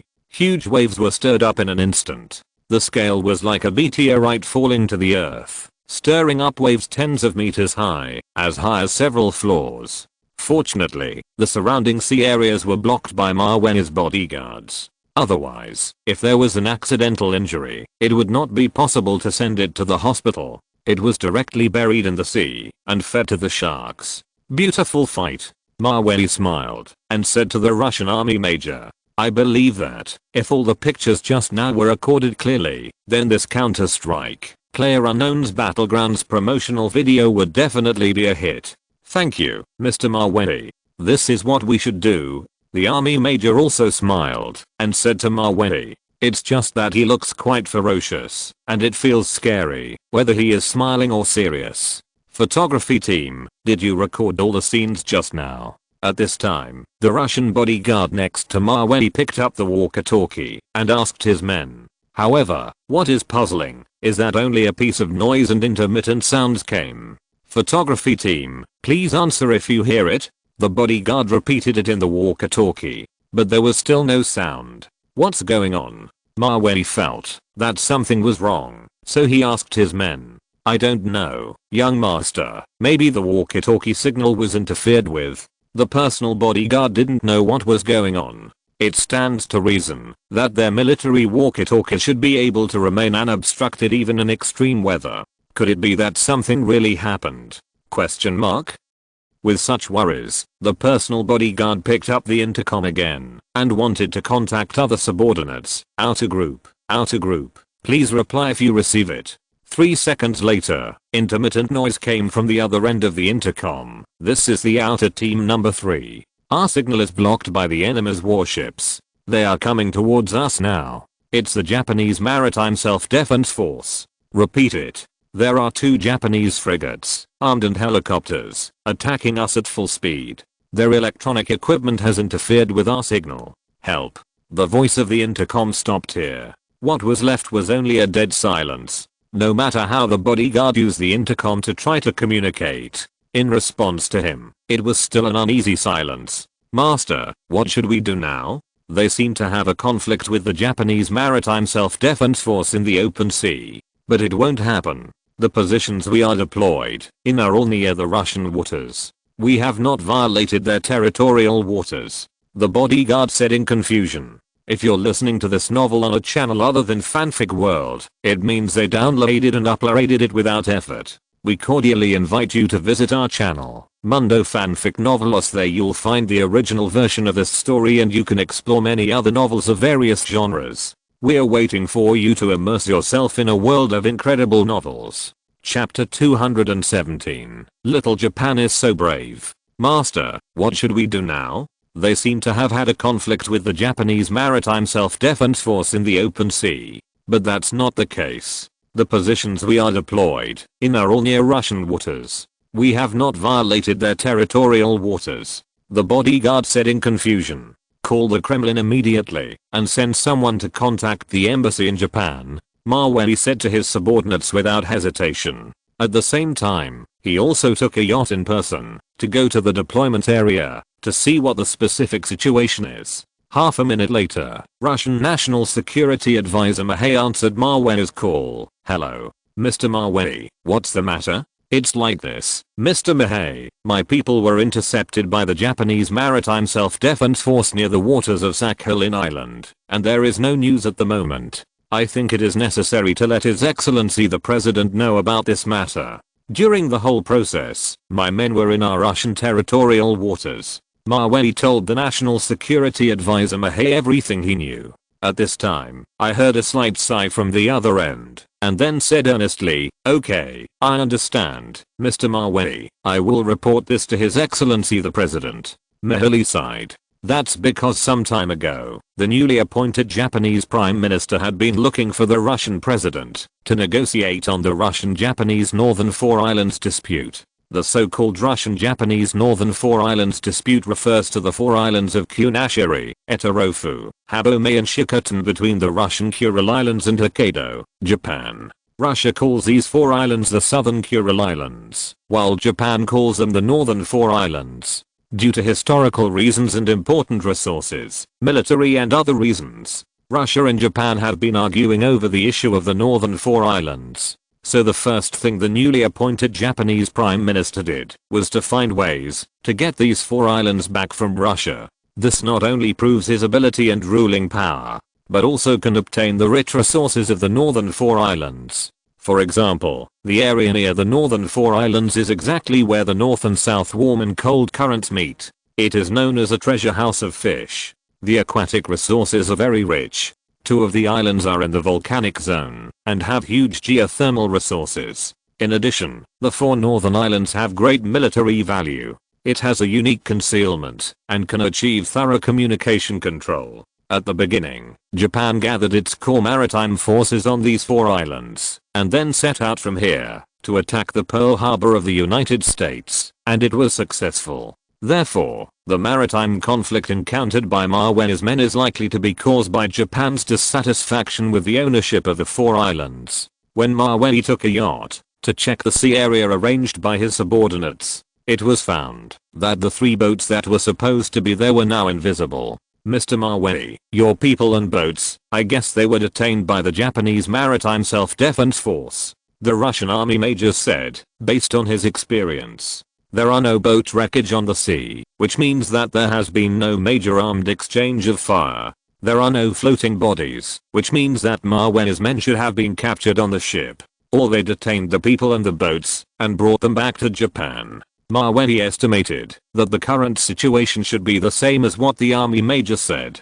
It seems that Japan is going to make trouble. In this life, Russia has not sent a Tu-95 bomber to fly around Japan. Therefore, Japan, which is ambitious, always tries to challenge the tolerance bottom line of its neighboring countries and create friction. This nature is exactly the same as in its previous life. 5 minutes later, the Kremlin called, "Hello, Mr. Mawei, we have notified the Ministry of Foreign Affairs and immediately sent diplomats to Japan for negotiations. I hope they can return the detained people as soon as possible. Let me participate in the negotiations.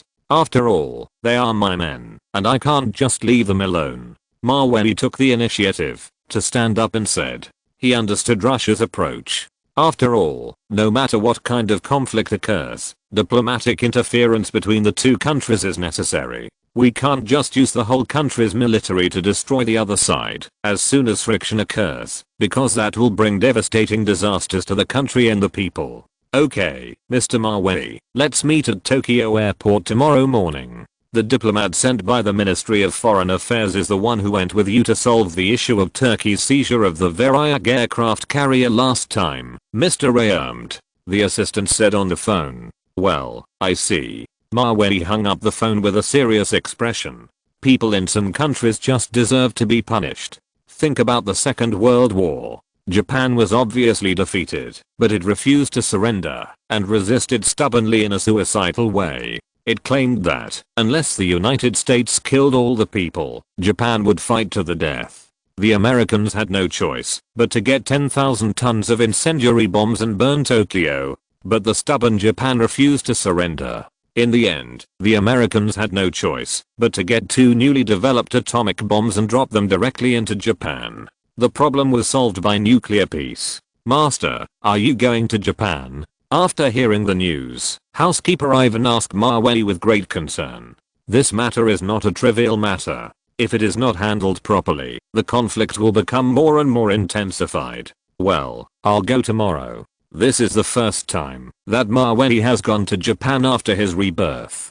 I don't know what kind of treatment he will receive after going there, but in order to protect his men, there is no other way. Moreover, the promotional video he shot is still in the hands of the Japanese Maritime Self-Defense Force. If he doesn't get it back and can't find his men, he might as well find a piece of tofu and kill himself. Just as Mawei was preparing for tomorrow's diplomacy, those well-informed media websites on the internet posted the latest breaking news on the internet, whether it was true or false. According to the latest news, 18 Russian men were detained by the Japanese Maritime Self-Defense Force in the sea. It is said that they tried to violate Japanese territorial waters, so they were captured with their boats. Big news. At 4 p.m. today, 18 Russians tried to ram the Japanese Maritime Self-Defense Force and were finally arrested. Once this international news was released, it immediately caused an uproar and heated comments from netizens all over the world. A French netizen who did not know the truth left a message under the news, saying, "Oh my god. These 18 Russians are too arrogant, right? They drank too much vodka and rammed the Japanese Maritime Self-Defense Force. Japan is a traditional naval power, and its economic scale is 9 times that of Russia."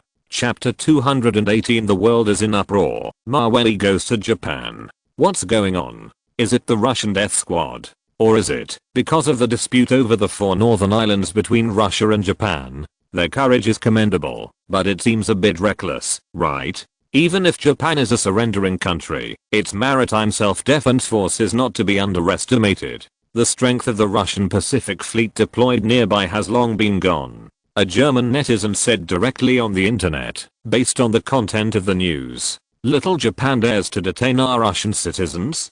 Come on, Ivan. Smash them." This is a message from a Russian netizen. Moreover, the call to crush Japan is getting more and more intense in major Russian forums. Soon, a wave of anti-Japanese phenomenon has formed. Mawei stayed in the hotel, browsing the information and comments on the web page. European netizens showed ridicule and hostility to this news. The United States maintained a neutral attitude. Russian and domestic netizens supported the government to send troops to crush Japan. But this is obviously impossible. It is just the emotional venting of netizens. As for those Japanese netizens, Mawei didn't even need to look at them. They must be on the side of his own country. Moreover, the Japanese Maritime Self-Defense Force has released news that Russians tried to ram their Maritime Self-Defense Force in Japanese territorial waters. That's why they were arrested according to law. This is a dispute deliberately provoked by Japan in order to regain the 4 northern islands.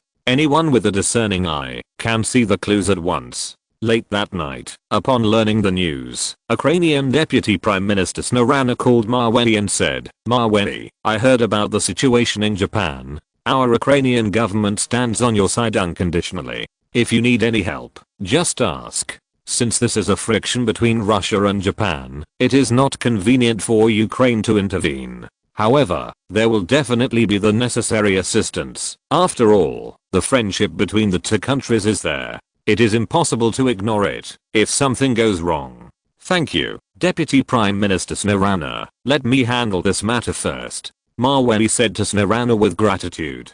Just a while ago, he also received a call from Country X, and the content was similar to what Snarana said. They all expressed their concern and were willing to help.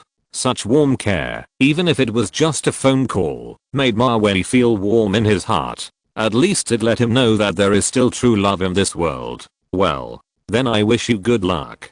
Don't do everything by yourself, Snarana said on the phone. She still clearly distinguished between official business and private affairs. Thank you, Deputy Prime Minister Snarana, I understand.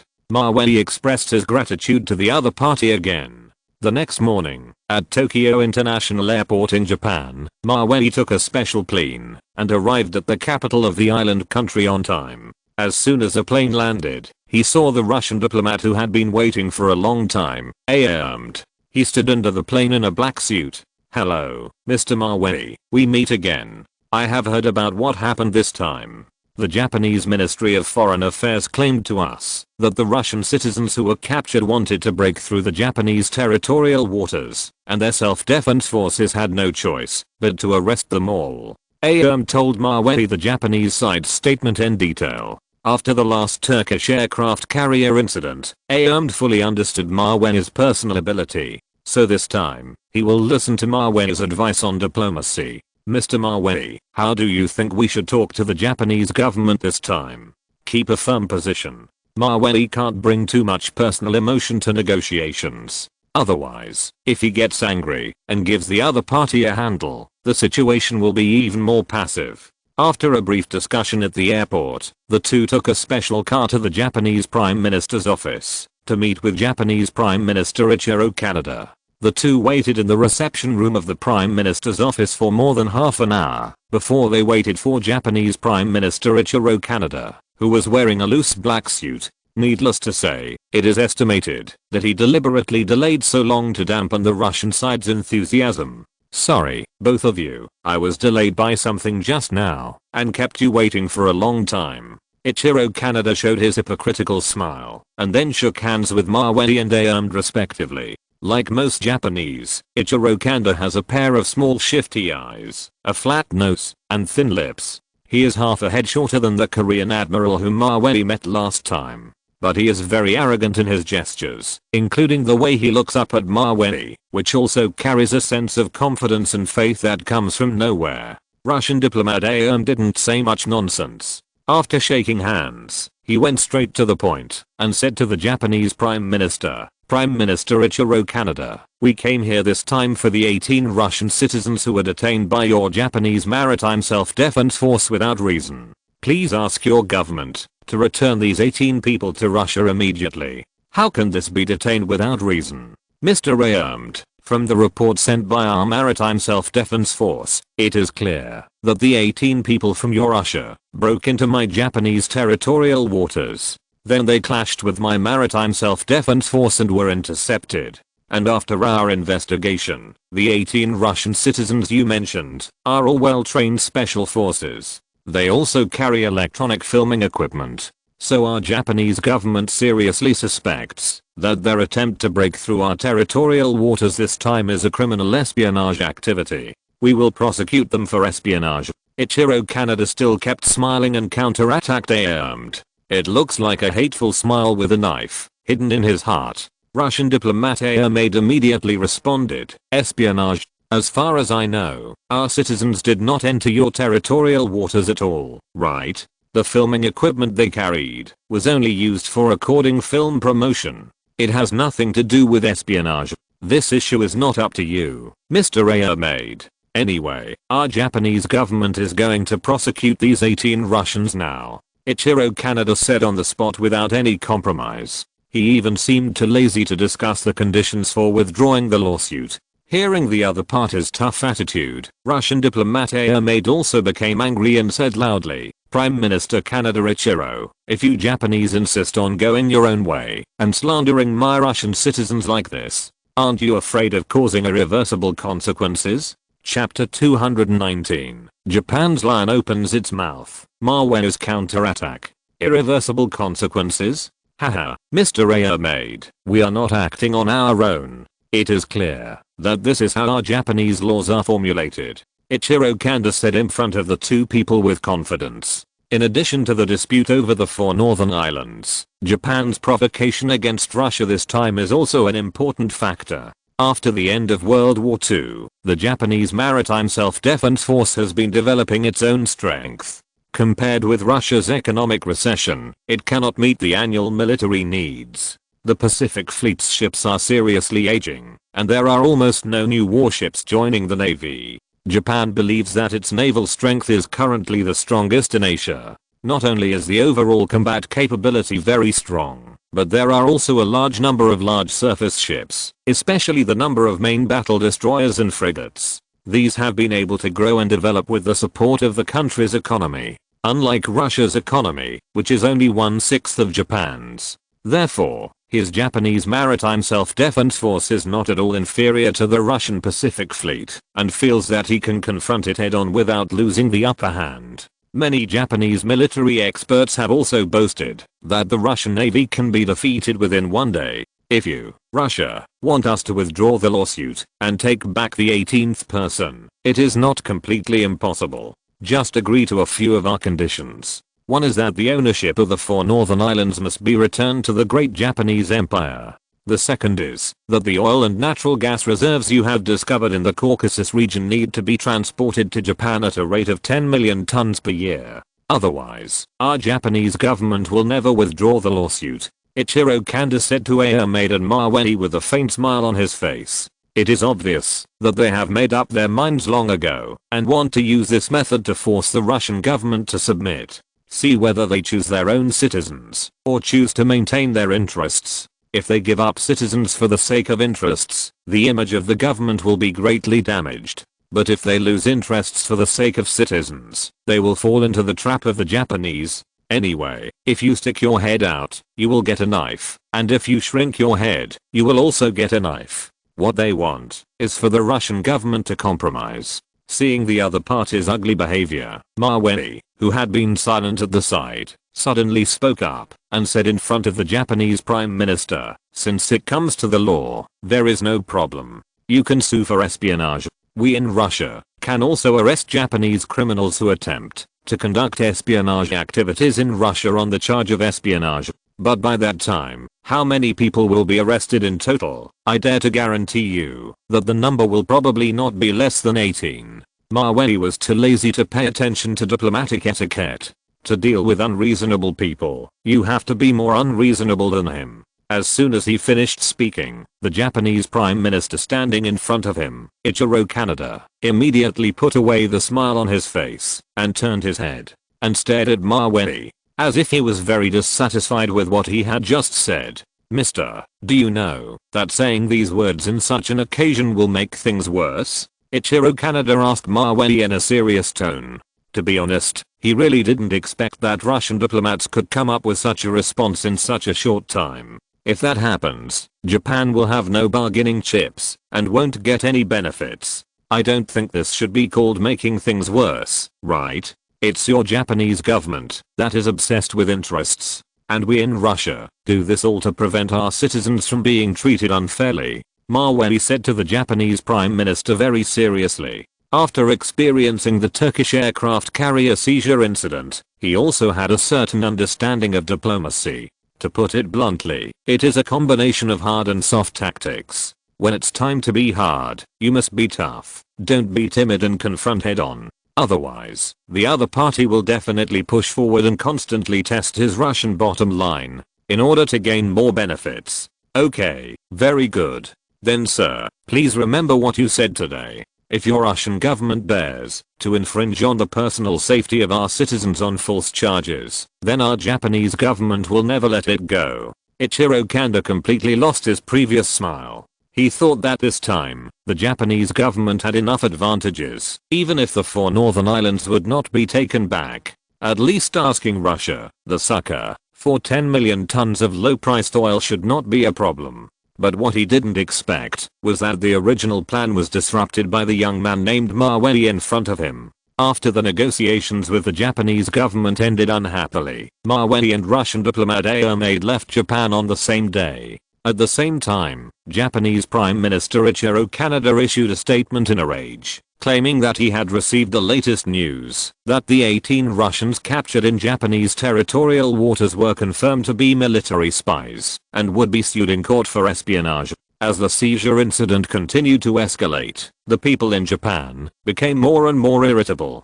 There were even many people who volunteered to organize to go to the 4 northern islands. It was shown with practical actions that the territory over there was Japanese territory. A day later, Mavey and diplomat heir returned to Russia and immediately found the chairman of the Russian Federation government, that is, Prime Minister Detmiri, and he repeated the negotiation process in Japan to Detmiri. Mr. Prime Minister, the attitude of the Japanese side is that they are not going to release our Russian citizens. They demand that, unless the 4 northern islands are returned, 10 million tons of crude oil will be delivered to them every year. Otherwise, they will never compromise. Diplomat heir said truthfully to the chairman of the Russian Federation government. The Russian Prime Minister was very angry after hearing this, and angrily slammed the table and said, "What?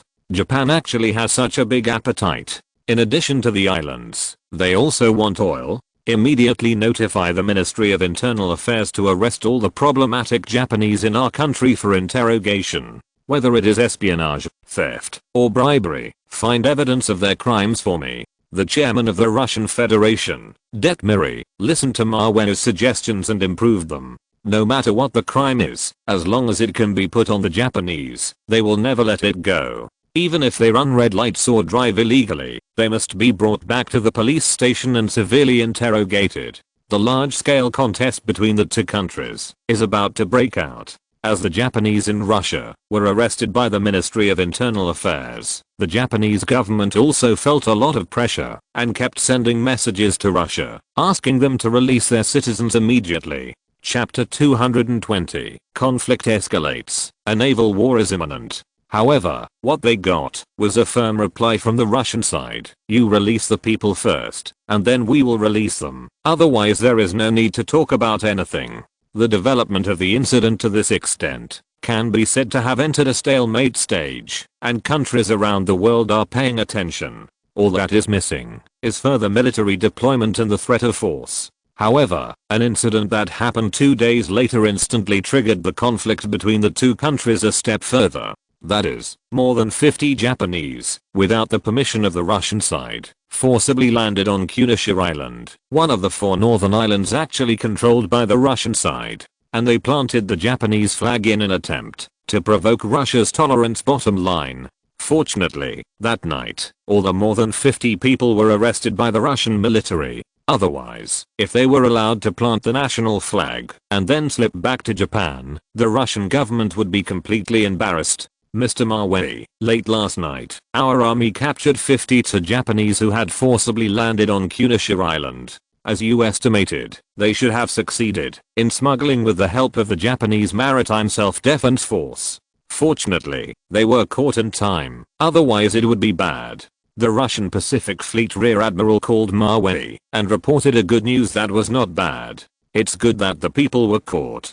Thank you for your hard work, Mr. Major General. In fact, Mavey didn't know that the Japanese would be so stupid as to forcibly land on the island. But according to his memory of the previous life, there were indeed more than 70 Japanese who secretly landed on the 4 northern islands with the help of the Japanese Maritime Self-Defense Force. These people carried a large number of satellite communication equipment, and most of them were geological exploration experts. The purpose of coming to the island was to conduct espionage activities and investigate what deployments the Russian army had hidden on the island. After all, when they attacked Pearl Harbor, they hid a large number of military forces on Kunisha Island. After the 52 Japanese who forcibly landed on the island were controlled by the Russian army, the Russian Ministry of Foreign Affairs issued a statement. These 52 Japanese will be prosecuted for crimes such as smuggling and espionage. They will face 10 to 15 years in prison.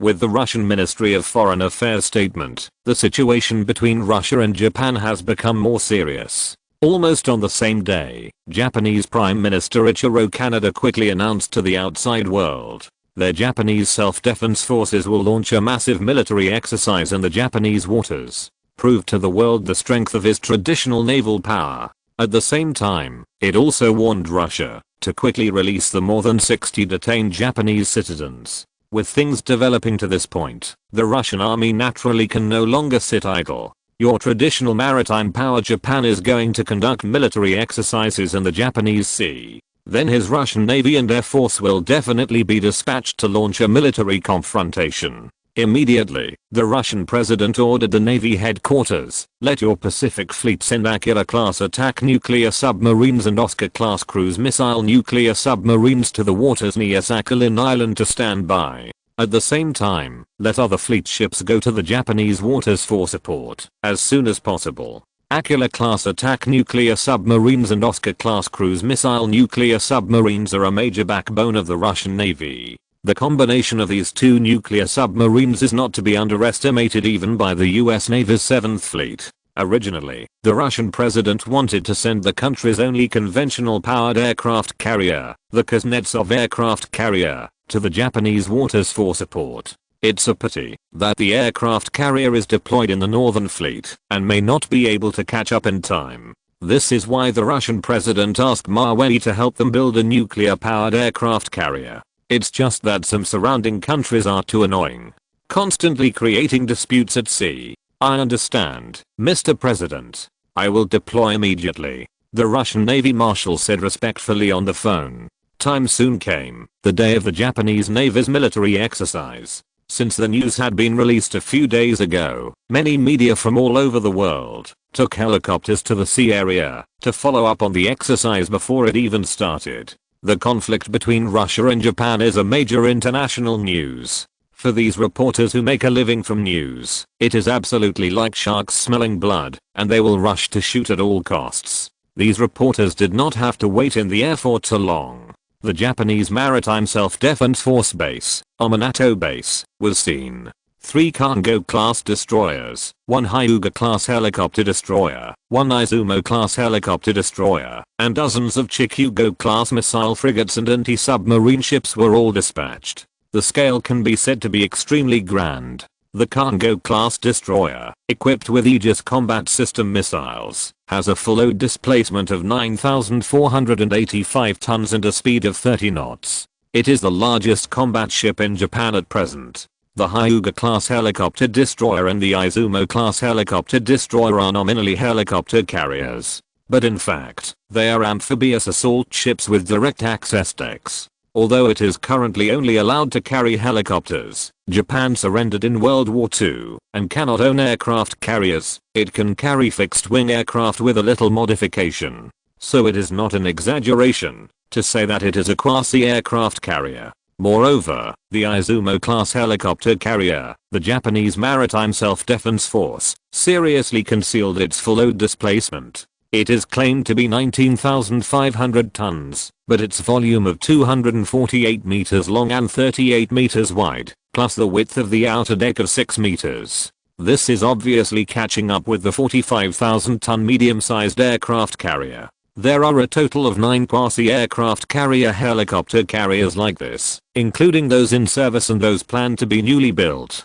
Therefore, the Japanese Maritime Self-Defense Force dares to provoke Russia and its neighboring countries without fear. Seeing such an unprecedented military exercise, media from various countries who were filming on helicopters all turned their cameras to these behemoths on the sea, especially the armed helicopters on the helicopter carrier, which were parked full, making people feel that they are not easy to provoke.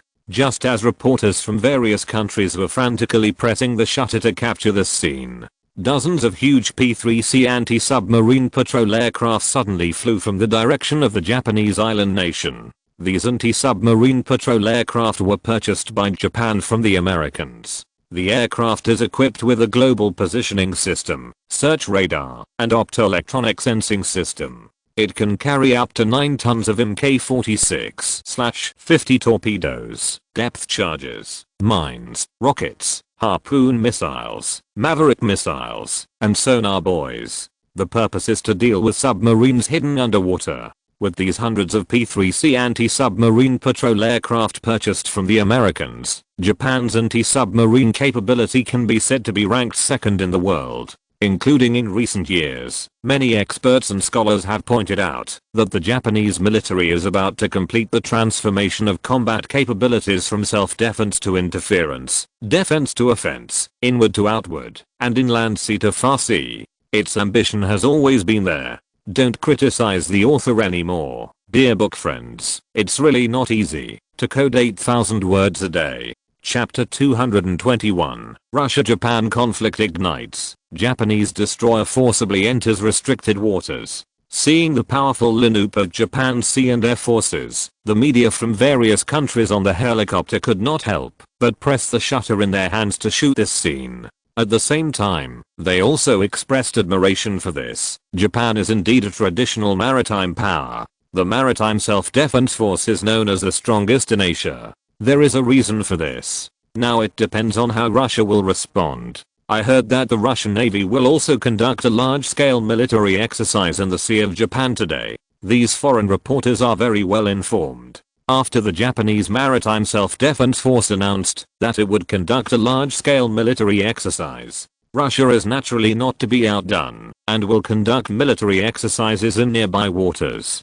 And within the scope of the sea area, a no-sail order was announced, explicitly prohibiting any non-participating ships from entering the exercise area. So, when the Japanese Maritime Self-Defense Force appeared in the Japanese waters not long after, the Russian Pacific Fleet dispatched a Varyag cruiser, 3 modern-class destroyers, and 8 Grisha-class frigates. The cruiser Varyag is the main battleship of the Russian Pacific Fleet, with a full load displacement of 11,500 tons. Its iconic equipment is the 8 twin-mounted SSN-12 long-range supersonic anti-ship missiles on the left and right sides of the bow. It can cooperate with nuclear-powered surface ships to perform alert and escort tasks for the fleet. It can also form a formation with other cruisers, destroyers, and frigates to attack enemy aircraft carriers and amphibious warships, destroy sea traffic lines, and provide fire support on the opposite shore in amphibious landings. The above surface ships are the best surface combat forces that the Russian Pacific Fleet can currently dispatch. Before the disintegration of the Soviet Union, the combat effectiveness of the Pacific Fleet was amazing. It absolutely made the Japanese Maritime Self-Defense Force dare not provoke it. It's a pity that now, the Japanese Navy dares to conduct large-scale military exercises in the Japanese Sea. It can be seen how much the strength of the Russian Pacific Fleet has declined in the past decade. It's all because of lack of money. In the captain's room of the leading Varyag cruiser, the deputy captain received the latest intelligence from the front. Captain Pavik, according to the news from the front, the Japanese Maritime Self-Defense Force has dispatched 3 Kango-class destroyers, 1 Hyuga-class helicopter destroyer, 1 Izumo-class helicopter destroyer, and 16 Shikugo-class missile frigates and 9 anti-submarine ships. The number of ships dispatched by the Japanese army is 3 times that of ours. The deputy captain said to Captain Pavik, ready for battle. They actually expected that the Japanese Maritime Self-Defense Force would dispatch so many warships at once. It was to give Russia, and even the entire Asian country, a warning. The purpose is to tell the world that in Asia Japan is the boss. Russian Captain Pavik picked up the telescope in his hand and checked the huge fleet on the sea in the distance. Then, he asked the deputy captain, when will the support from the Northern Fleet, the Black Sea Fleet, and the Baltic Fleet arrive? The deputy captain asked the Russian Navy headquarters, and then replied, Captain, the support sent by the other 3 fleets is on the way, and it is expected that it will not take too long. Okay, then I will order a military exercise to be carried out immediately in the restricted navigation area. The cruiser captain immediately gave orders. Although the number of surface ships in the Pacific Fleet is not as large as before, but he is one of the 4 major fleets of Russia after all, and he still has the backbone of a soldier. Even if facing an enemy force that is 3 times his own, he must show the spirit of a soldier. Understood, Captain Pavik. After receiving the order, the deputy captain immediately used a military intercom to give orders to the 3 modern-class destroyers and 8 Grisha-class frigates following behind to start the military exercise in the Japanese waters. At the same time, on the side of the Japanese Maritime Self-Defense Force, the Izumo-class helicopter destroyer led by the Japanese Maritime Self-Defense Force. The Japanese Vice Admiral commanded the fleet at sea and headed for the designated area. Your Excellency, according to the news sent back by the reconnaissance aircraft, the Russian Pacific Fleet has only dispatched 1 Varyag cruiser, 3 Sovremeny-class destroyers, and 8 Grisha-class frigates, which is only 1/3 of our number of warships. Now they are conducting military exercises in another high seas ahead. Our anti-submarine aircraft also sent a report. According to the detection, there are only 2 Russian attack nuclear submarines lurking in the 100-kilometer sea area, and their positions have been found, and anti-submarine ships can be dispatched at any time to drive them away. The Japanese first mate reported in the captain's room with a relaxed expression. They know the strength of the Russian Pacific Fleet, and they also know that the nuclear submarines of the Pacific Fleet should be ambushed in the nearby waters, waiting for orders. However, they have P-3C anti-submarine patrol aircraft in Japan, and have already dropped many sonar buoys in the relevant waters. And there are so many anti-submarine ships guarding the periphery, so they are not afraid of these Russian ships at all. After hearing this, Vice Admiral Ida Kazuo of the Japanese Navy nodded, and then directly ordered, "Send our ships over to interrupt their military exercises." "Yes, Your Excellency." The first mate took the order and immediately conveyed the order through the intercom. "Send Tycoon-class destroyers, plus 4 Chikugo-class missile frigates, and drive at full speed towards the Russian military exercise area." Although the maritime confrontation between the 2 countries generally does not involve firing, but there are still many ways and methods of friction. For example, this time the Japanese Maritime Self-Defense Force sent 6 warships to rush directly to the Russian Pacific Fleet, in an attempt to use this method to force the Russian Navy to interrupt the military exercise. It played the role of knocking the mountain and shaking the tiger 10 minutes later, when the Tycoon-class destroyers and 4 Chikugo-class missile frigates sent by Japan entered the Russian restricted navigation area. The leading cruiser Varyag immediately used a loudspeaker to severely warn the Japanese Maritime Self-Defense Force of this behavior. "This is the Russian Pacific Fleet. You have entered our no-sail zone. If you don't turn around immediately, we will take force against you." Captain Pavica of the Varyag cruiser said sternly in the loudspeaker. "Repeat. This is the Russian Pacific Fleet. You have entered our no-sail zone. If you don't turn around immediately, we will take force against you." However, what they got was the insistence of the 6 Japanese warships. "This is the Japanese Maritime Self-Defense Force. We have not received your no-sail notice. You are not allowed to conduct military exercises in this area."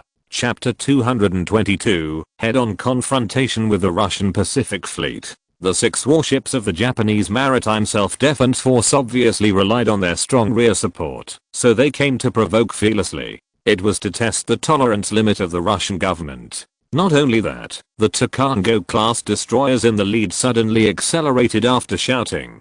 They rushed towards the Russian Pacific Fleet in the distant sea. Looking at the posture, they wanted to completely interrupt the Russian Navy's military exercise. "Captain Pavic, there are Tycoon-class destroyers heading towards our fleet at full speed. It is expected that they will enter the waters of our fleet in 10 minutes. Please give instructions." The deputy captain said to the captain anxiously. At this time, Captain Pavic picked up the intercom in his hand and said to the 2 Japanese destroyers that were rushing at full speed, "One last warning. This is the Russian Pacific Fleet. You have entered our military exercise area. If you don't evacuate, our Russian Navy will take military measures." Facing the final warning of the Russian Pacific Fleet, the Tycoon-class destroyers of the Japanese Maritime Self-Defense Force still rushed towards the Pacific Fleet without slowing down. Obviously, they expected that the Russian Navy would not dare to open fire. However, the Japanese Navy was wrong, because they were not facing the South Korean Navy or the Malaysian Navy, but the fearless Russian Pacific Fleet. "Now I order all ships to aim at the Japanese destroyers in front and open fire." Captain Pavic gave the order without hesitation. "Order the entire Pacific Fleet to fire missiles at the Tycoon-class destroyers that were coming at full speed. Shoot him." After receiving the captain's order, it took only a moment. The Varyag cruiser with its 8 twin-mounted long-range supersonic missiles on both sides, instantly locked onto the target. Then, the missile racks rose, and then in the blink of an eye, 2 SSN-12 supersonic anti-ship missiles were launched. They went straight to the 2 Japanese cargo-class destroyers. As the Variag cruiser opened fire, the 3 Sovereign E-class destroyers that followed closely behind also locked onto the target one after another, and they launched 2 SSN-22 Japanese anti-ship missiles in succession. They blasted towards the Japanese destroyers. In just a moment, 8 supersonic anti-ship missiles, at a speed of 1.9 Mach, roared towards the Japanese fleet. The huge scene startled the 2 Japanese cargo-class destroyers, who hurriedly wanted to launch anti-missile missiles. Quickly launch anti-missiles to intercept. Quick. But it was too late. At such a short distance, it was obviously too late. The Japanese Navy had never thought that the Russians would open fire as soon as they said so, and in front of the fleet of the great Japanese Empire. Boom. Boom. Boom. Boom. With the explosion of 8 supersonic missiles, a huge explosion occurred on the sea surface near the 2 Japanese cargo-class destroyers. White waves several stories high were blasted into the sky by the shock wave generated by the explosion. The scene was particularly spectacular. These 8 supersonic anti-ship missiles were the death warning of the Russian Pacific Fleet to the 2 Japanese cargo-class destroyers. The 2 destroyers were so scared that they immediately turned around and returned. And they fled back to their own fleet with the remaining 4 Chikugo-class missile frigates. Obviously, they were frightened by the tough attitude of the Russian Navy. Seeing the Russian Pacific Fleet, they actually opened fire first. Ida Kazuo, the vice admiral of the Japanese Maritime Self-Defense Force, narrowed his eyes in the captain's room. Order all our warships to lock onto the Russian ships ahead. Not a single one can be lost, including the 2 nuclear submarines under the sea. Lock onto them all. Dispatch all armed helicopters and get as close to them as possible. Ida Kazuo said with a vicious order. To be honest, he did not expect that the Russian Navy would dare to open fire and declare war when facing a warship force 3 times its own. If it were Japan, it would probably not dare to say a word and let itself be ravaged. Those media reporters who were tracking and reporting in the air on helicopters, they witnessed this thrilling battle with their own eyes. Although the Russian Pacific Fleet did not hit the 2 destroyers of the Japanese Navy, but just looking at the morale and courage of the Russian Navy, people can't help but admire it. My god, facing 3 times the number of warships of Japan, the Russians really dare to open fire? What should they do now? The missile launch ports of the warships of the Japanese Maritime Self-Defense Force have been opened. It is obvious that they have locked onto them and can open fire at any time. A foreign reporter in the helicopter said worriedly. Not only are the missile launch ports locked, but the 2 helicopter carriers of the Japanese Navy have dispatched all helicopters. It seems that this will not end well. Maybe the Russian Navy will be in trouble. Another reporter also said worriedly. Originally, they were just objective and wanted to record the facts and report them. But after seeing the heroic counterattack of the Russian Navy just now, this reporter changed his position and couldn't help but worry about the safety of the Russian Pacific Fleet. With the Japanese Maritime Self-Defense Force's artillery fire locked on, the Russian Navy, naturally, was not to be outdone. They turned their ship guns, opened the missile launch ports, and locked on the Japanese fleet in the distance, and the Japanese Kawasaki O-1 armed helicopter flying towards them. Instantly, the atmosphere on the scene became full of gunpowder. As long as one party dares to act rashly, what will happen next will be a tragic artillery bombardment and missile firing. There is no doubt about this. The news that the Russian Pacific Fleet opened fire first was quickly transmitted back to the Russian and Japanese governments,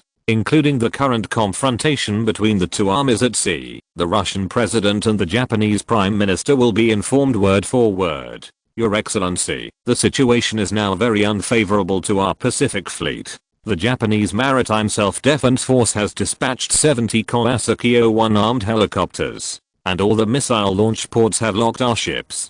The Russian Navy Marshal reported to the Russian president. How long will it take for the Kuznetsov aircraft carrier battle group to arrive at the scene? What about the support from other fleets? How long will it take? The Russian president asked in a deep voice. It will take at least half an hour to an hour at the fastest, Your Excellency. The Navy Marshal was somewhat helpless. Due to the sudden incident and the long distance, the support from the other 3 fleets was still on the way and could not arrive. I understand. I will order the Far East military base to cooperate with you as much as possible, the Russian president said decisively. Since Japan wants to make a big deal, Russia will never give in. Chapter 223 Russia's Big Move. I know. I will order the Far East military base to cooperate with you as much as possible, the Russian president said decisively. Since Japan wants to make a big deal, Russia will never give in. Okay, Mr. President, thank you for your support. The Admiral of the Navy felt relieved when he heard the 6 words Far East military base. Because Russia has more than 10 military bases in the Far East territory, large and small. Among them, the Durinsk Air Force Base and the Vladivostok Air Force Base are closest to the exercise area. As long as the president gives an order, the Su-27 fighters and MiG-29 fighters in the Air Force Base can quickly support the battlefield within 15 minutes. At that time, the Japanese Maritime Self-Defense Force will definitely be in disarray and caught off guard. 2 minutes later, the Durinsk Air Force Base and the Vladivostok Air Force Base, which received the president's order, sent 12 Su-27 fighters and 15 MiG-29 fighters to the Japanese waters. The Japanese Air Self-Defense Force, upon learning the news, immediately dispatched twice the number of F-4 Edge fighters and F-2 fighters to support the Japanese waters. The F-4 Edge fighter is the 2nd generation fighter purchased by Japan from the Americans. The F-2 fighter belongs to the 3rd generation. They are not at the same level as Russia's Su-27 fighters and MiG-29 fighters. Therefore, the Japanese Air Self-Defense Force will send twice the number of fighters to make up for the combat power. But what they didn't expect was, in addition to the 27 Su-27 fighters and MiG-29 fighters that had just taken off, the Russian Far East Air Force Base actually sent 4 Tu-95 long-range strategic bombers, carrying several tons of nuclear missiles. They flew towards the Japanese archipelago. In the Japanese Air Force General Base, the intelligence officer who received this urgent message immediately found the Japanese Air Force General at the operations center and anxiously reported the matter. General, an emergency has occurred. Our reconnaissance aircraft has just detected 4 Russian Tu-95 long-range bombers. They seem to be carrying nuclear warheads and flying towards our country. 2 of the Tu-95s are flying from the Sea of Japan to the main island of Okinawa. The other 2 are coming from the Pacific Ocean towards Tokyo and Osaka. The Japanese intelligence officer reported to the Air Force General in the operations center, as if he was facing a great enemy. The Tu-95 long-range strategic bomber is codenamed Bear by NATO. The reason for this codename is that its maximum bomb load is 25,000 kilograms. That is, 25 tons of nuclear bombs. This is equivalent to a Tsar bomb Big Ivan, which can cause an explosion equivalent of 50 million tons of TNT in the bombing area. It is 3,800 times the atomic bomb dropped by the United States on Hiroshima and Nagasaki in Japan at the end of World War II. What? 4 Tu-95 bombers and carrying nuclear warheads? The Japanese Air Force General was shocked after hearing this. The Japanese have a deep-rooted fear of nuclear weapons. It can even be said that it is a fear from the soul. Immediately dispatch all fighters that can be dispatched from each base. Be sure to intercept it. Don't let it enter our airspace. Also, connect to the Prime Minister immediately. He must know about this. The Japanese Air Force General was really scared by the Russian Air Force. He originally thought that the Russian Far East Air Force Base only sent fighters to support the Japanese waters. But he never expected that the Russians would be so cruel. 4 Tu-95 long-range strategic bombers. And they are also carrying nuclear bombs. If this is an impulse and thrown to Japan, then in a blink of an eye, the entire Japan will be destroyed. General, the Prime Minister is already online. The intelligence officer hurriedly took the phone. The General of the Japanese Air Force took the phone and reported to the Prime Minister. Your Excellency the Prime Minister, the situation is urgent. The Russian Air Force Base has sent 4 Tu-95 strategic bombers, and they seem to be carrying nuclear missiles, flying towards our islands. After listening to the report from the Japanese Air Force headquarters, the Japanese Prime Minister on the other end of the phone turned pale. What? Russia used nuclear bombs? The Japanese Prime Minister asked in astonishment on the phone. Nuclear weapons have always been their weak point. Although the Japanese Maritime Self-Defense Force has so many quasi-aircraft carriers, destroyers, anti-submarine ships, and anti-ship aircraft. But they are not afraid of Russia fighting a conventional war without nuclear weapons. They are afraid that they will not follow the routine and directly drop atomic bombs. However, just as the Japanese Air Self-Defense Force connected with the Japanese Prime Minister, a giant black warship suddenly appeared near the Japanese waters, where the Russian Navy and the Japanese Maritime Self-Defense Force were confronting. Behind this giant warship, there are 6 Sovereign E-class destroyers, 3 Kirov-class cruisers, 15 Grisha-class frigates, and 11 Albatross-class light anti-submarine ships. It is the Kuznetsov aircraft carrier battle group! !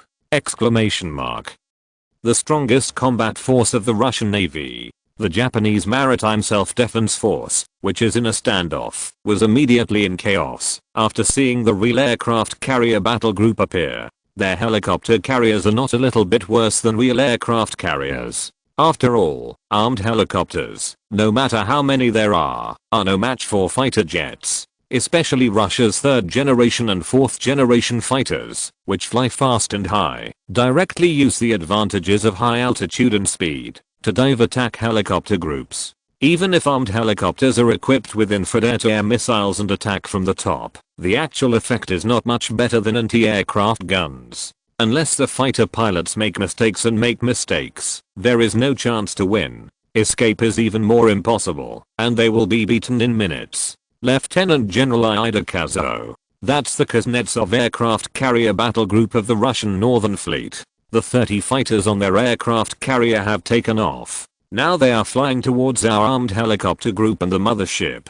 The first mate said anxiously. The Kuznetsov aircraft carrier is the only aircraft carrier in service in Russia. It is 302 meters long, 72 meters wide, 10.5 meters deep, has a full load displacement of 67,500 tons, and can reach a maximum speed of 30 knots. It can carry up to 50 carrier-based aircraft, including 20 Su-33 fighters, 12 MiG-29K fighters, and 15 Ka-27 armed helicopters. Under the flight deck at the bow, there is also a 12-unit 3K-45 Granite anti-ship missile vertical launch system equipped with 12 3K-45 Granite anti-ship missiles. This missile can receive target information through satellites and carry out beyond visual range strikes with a maximum range of 550 kilometers. As soon as the Russian aircraft carrier battle group appeared, the situation on the field gradually became unfavorable to the Japanese Maritime Self-Defense Force. If you're listening to this novel on a channel other than Fanfic World, it means they downloaded and uploaded it without effort. We cordially invite you to visit our channel, Mundo Fanfic Novelos. There you'll find the original version of this story and you can explore many other novels of various genres. We're waiting for you to immerse yourself in a world of incredible novels.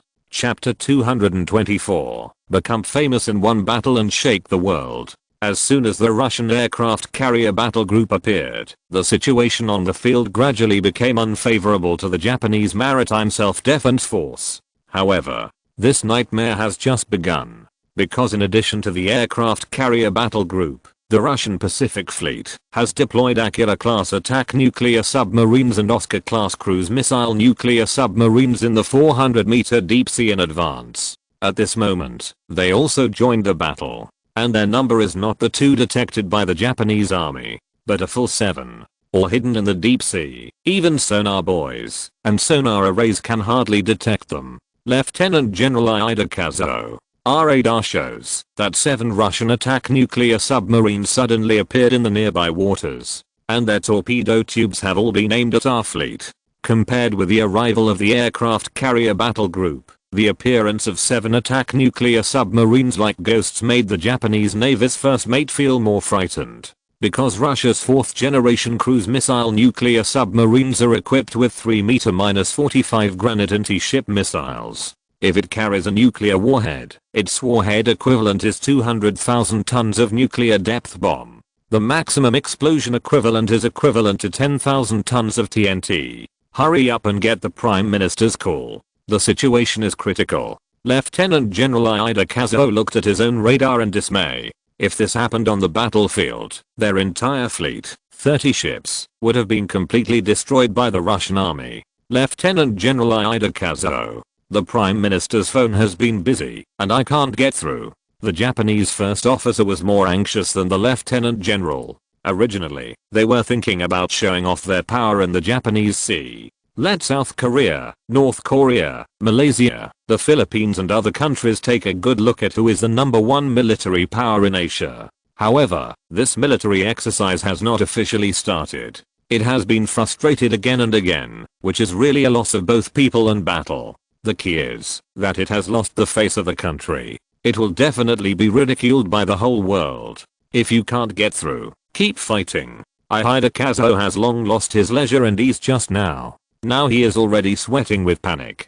I don't know what to do. I just hope that the Prime Minister will quickly order the cancellation of the military exercise in the Sea of Japan. Otherwise, we will be wiped out.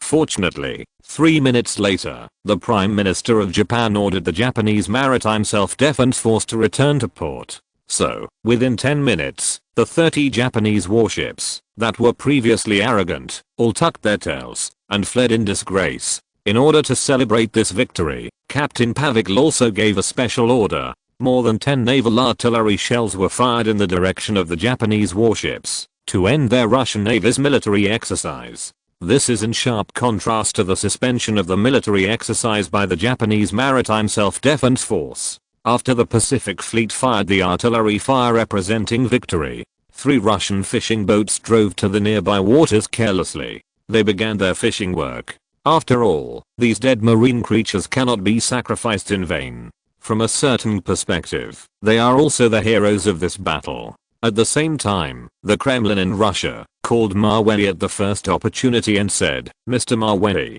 I have great news for you. Just now, the Japanese Prime Minister ordered the Maritime Self-Defense Force to withdraw from this Japanese naval exercise. And the Japanese government has also sent us a request for negotiation, hoping that we can withdraw the 4 295 long-range strategic bombers surrounding the Japanese archipelago. It seems that they have given in and want to release the detained Russian citizens, that is, your men," the female secretary said in a pleasant voice on the phone. Hearing the good news, Maweli, who was waiting anxiously at home, finally breathed a sigh of relief. "Really? That's great. Thank you." Maweli happily thanked him on the phone. Although this dispute was caused by his men who were inexplicably involved in the Russia-Japan Northern Four Islands dispute, but thanks should still be given. Moreover, Maweli also made a decision in his heart, that is, when his subordinates return, he must donate a large sum of money to subsidize the 4 fleets of the Russian Pacific Fleet, the Northern Fleet, etc., to show their gratitude for their help. "You're welcome, Mr. Maweli. This is what we should do. At the same time, thank you very much for everything you have done for Russia." What the female secretary said was roughly the good attitude of the Russian government towards Maweli. It is precisely because of the outstanding contributions that Maweli has made over the past year, so the Russian government will spare no effort to help him solve the trouble. This is not only for national dignity, but also to repay Maweli's favor. Thank you. Through this confrontation between Russia and Japan, Maweli deeply felt how important it is to have a strong country behind him. If this happened in South Korea, I'm afraid the South Korean government would have been blinded and sought help everywhere. Instead of standing up like the Russian government, it is absolutely not afraid to confront Japan head-on. The worst case scenario is to go to war. They are not even afraid of the Americans. How could they be afraid of Japan? After the war, that was won without fighting. It was over. The news that the Russian Pacific Fleet, together with the Northern Fleet's aircraft carrier battle group, defeated the Japanese Maritime Self-Defense Force was spread around the world. Almost all TV stations in Russia urgently broadcast this victory. Great news. At 4:55 this afternoon, our Pacific Fleet, together with the Northern Fleet, completely disintegrated the military provocation of the Japanese Maritime Self-Defense Force. We defended the dignity and status of Russia, a military power. the Russian female host said in the TV news with extreme excitement. Such news that makes the people proud and inspired will make even the most serious people excited. Not to mention the sentimental audience in front of the TV. They couldn't help but clench their fists and cheer. Be proud of your country. Not only Russian citizens are happy about the news. Even Russia's allies, Ukraine and China, sent congratulations after receiving this victory. In the military forums on the internet in Ukraine and China, many old lurkers could not help but post to discuss how fierce the Russia-Japan war was. I heard from a friend who is a journalist that the Japanese Maritime Self-Defense Force dispatched 30 warships, including 3 Kango-class destroyers, 1 Hyuga-class helicopter destroyer, 1 Izumo-class helicopter destroyer, 16 Chikugo-class missile frigates, and 9 anti-submarine ships. The number of these warships was originally 3 times that of the Russian Pacific Fleet.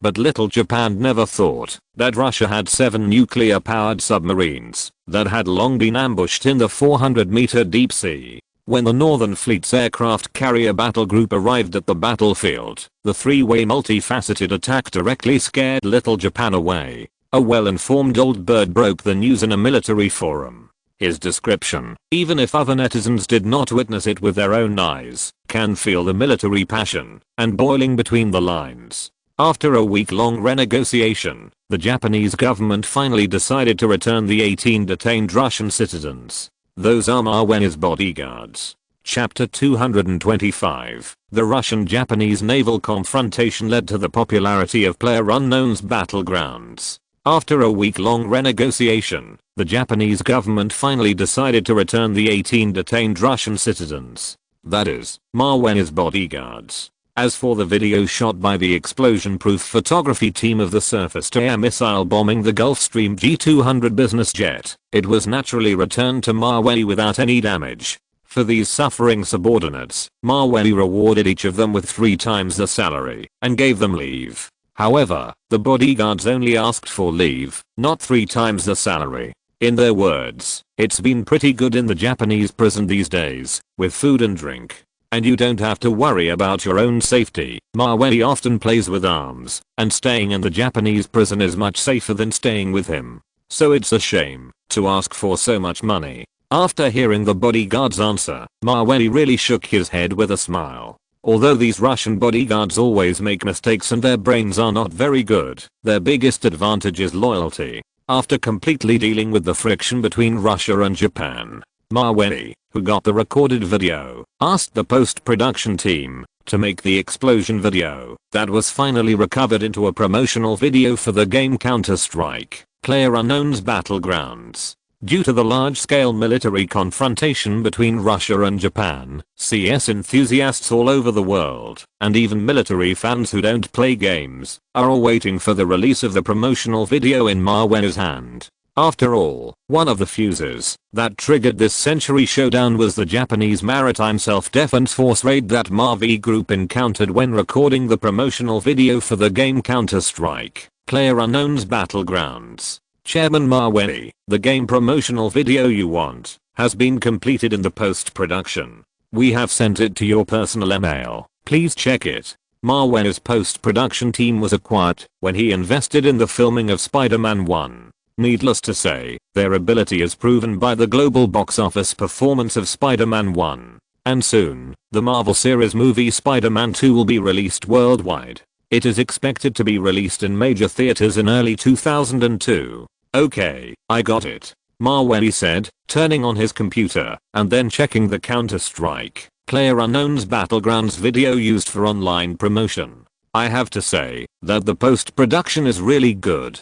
The gorgeous and shocking explosion scene after the SAM-20 surface-to-air missile hit the Gulfstream G200 business jet. Even through the screen, you can feel its huge momentum. This kind of real explosion scene cannot be simulated by special effects. Mawey logged into his Mavey video account. After more than a year of website operation, his current number of fans has reached an astonishing 890,000. There are only 110,000 fans left to reach a million fans. This number of fans was very enviable in 2001. Many local tyrants who imitated him, no matter how hard they tried, could only maintain about 100,000 at most. Unlike Mavey, even if he didn't manage it specifically, the number of fans was increasing every day, and he had long been recognized as the #1 internet celebrity by American netizens.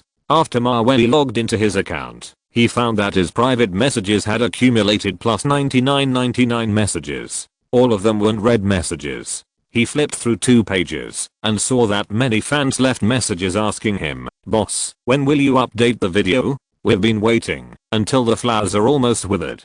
Boss, come back and update the video soon. I can't watch other people's videos. I just look forward to watching yours every day." In addition to these fans who asked him to update the video, there were also some enthusiastic female fans who specially recorded their sexy bikini videos and underwear videos and sent them to Mavey in private messages. The push message also came with a red lip emoji or a winking emoji. This means that it is a benefit for him. If he is satisfied with it and wants to develop it in the future, then there is no problem. Anyway, foreigners are very open in this regard, and everyone knows the result. After reading the content of these messages, Mavey smiled and shook his head. There are too many temptations in this world, and it is not easy to be an internet celebrity. He uploaded the video directly, and half a minute later, the shocking scene of the SAM-20 surface-to-air missile blowing up the Gulfstream G200 appeared on the homepage of the Mavey video website for netizens to browse. At the same time, the 890,000 fans who followed his account also received push messages from the website. The Mavey user you follow has just uploaded a video. Click to go and watch it. The current daily traffic of the Mavey video website is 150,000 people. As soon as the video appeared on the homepage, within 2 minutes, Mavey saw that 36,000 people entered the relevant page and watched his video. Hello, fans. I haven't recorded any videos recently because of some things. The video you are going to see later was shot in the Japanese waters. Some unpleasant things happened during the recording of this video, but it was solved well.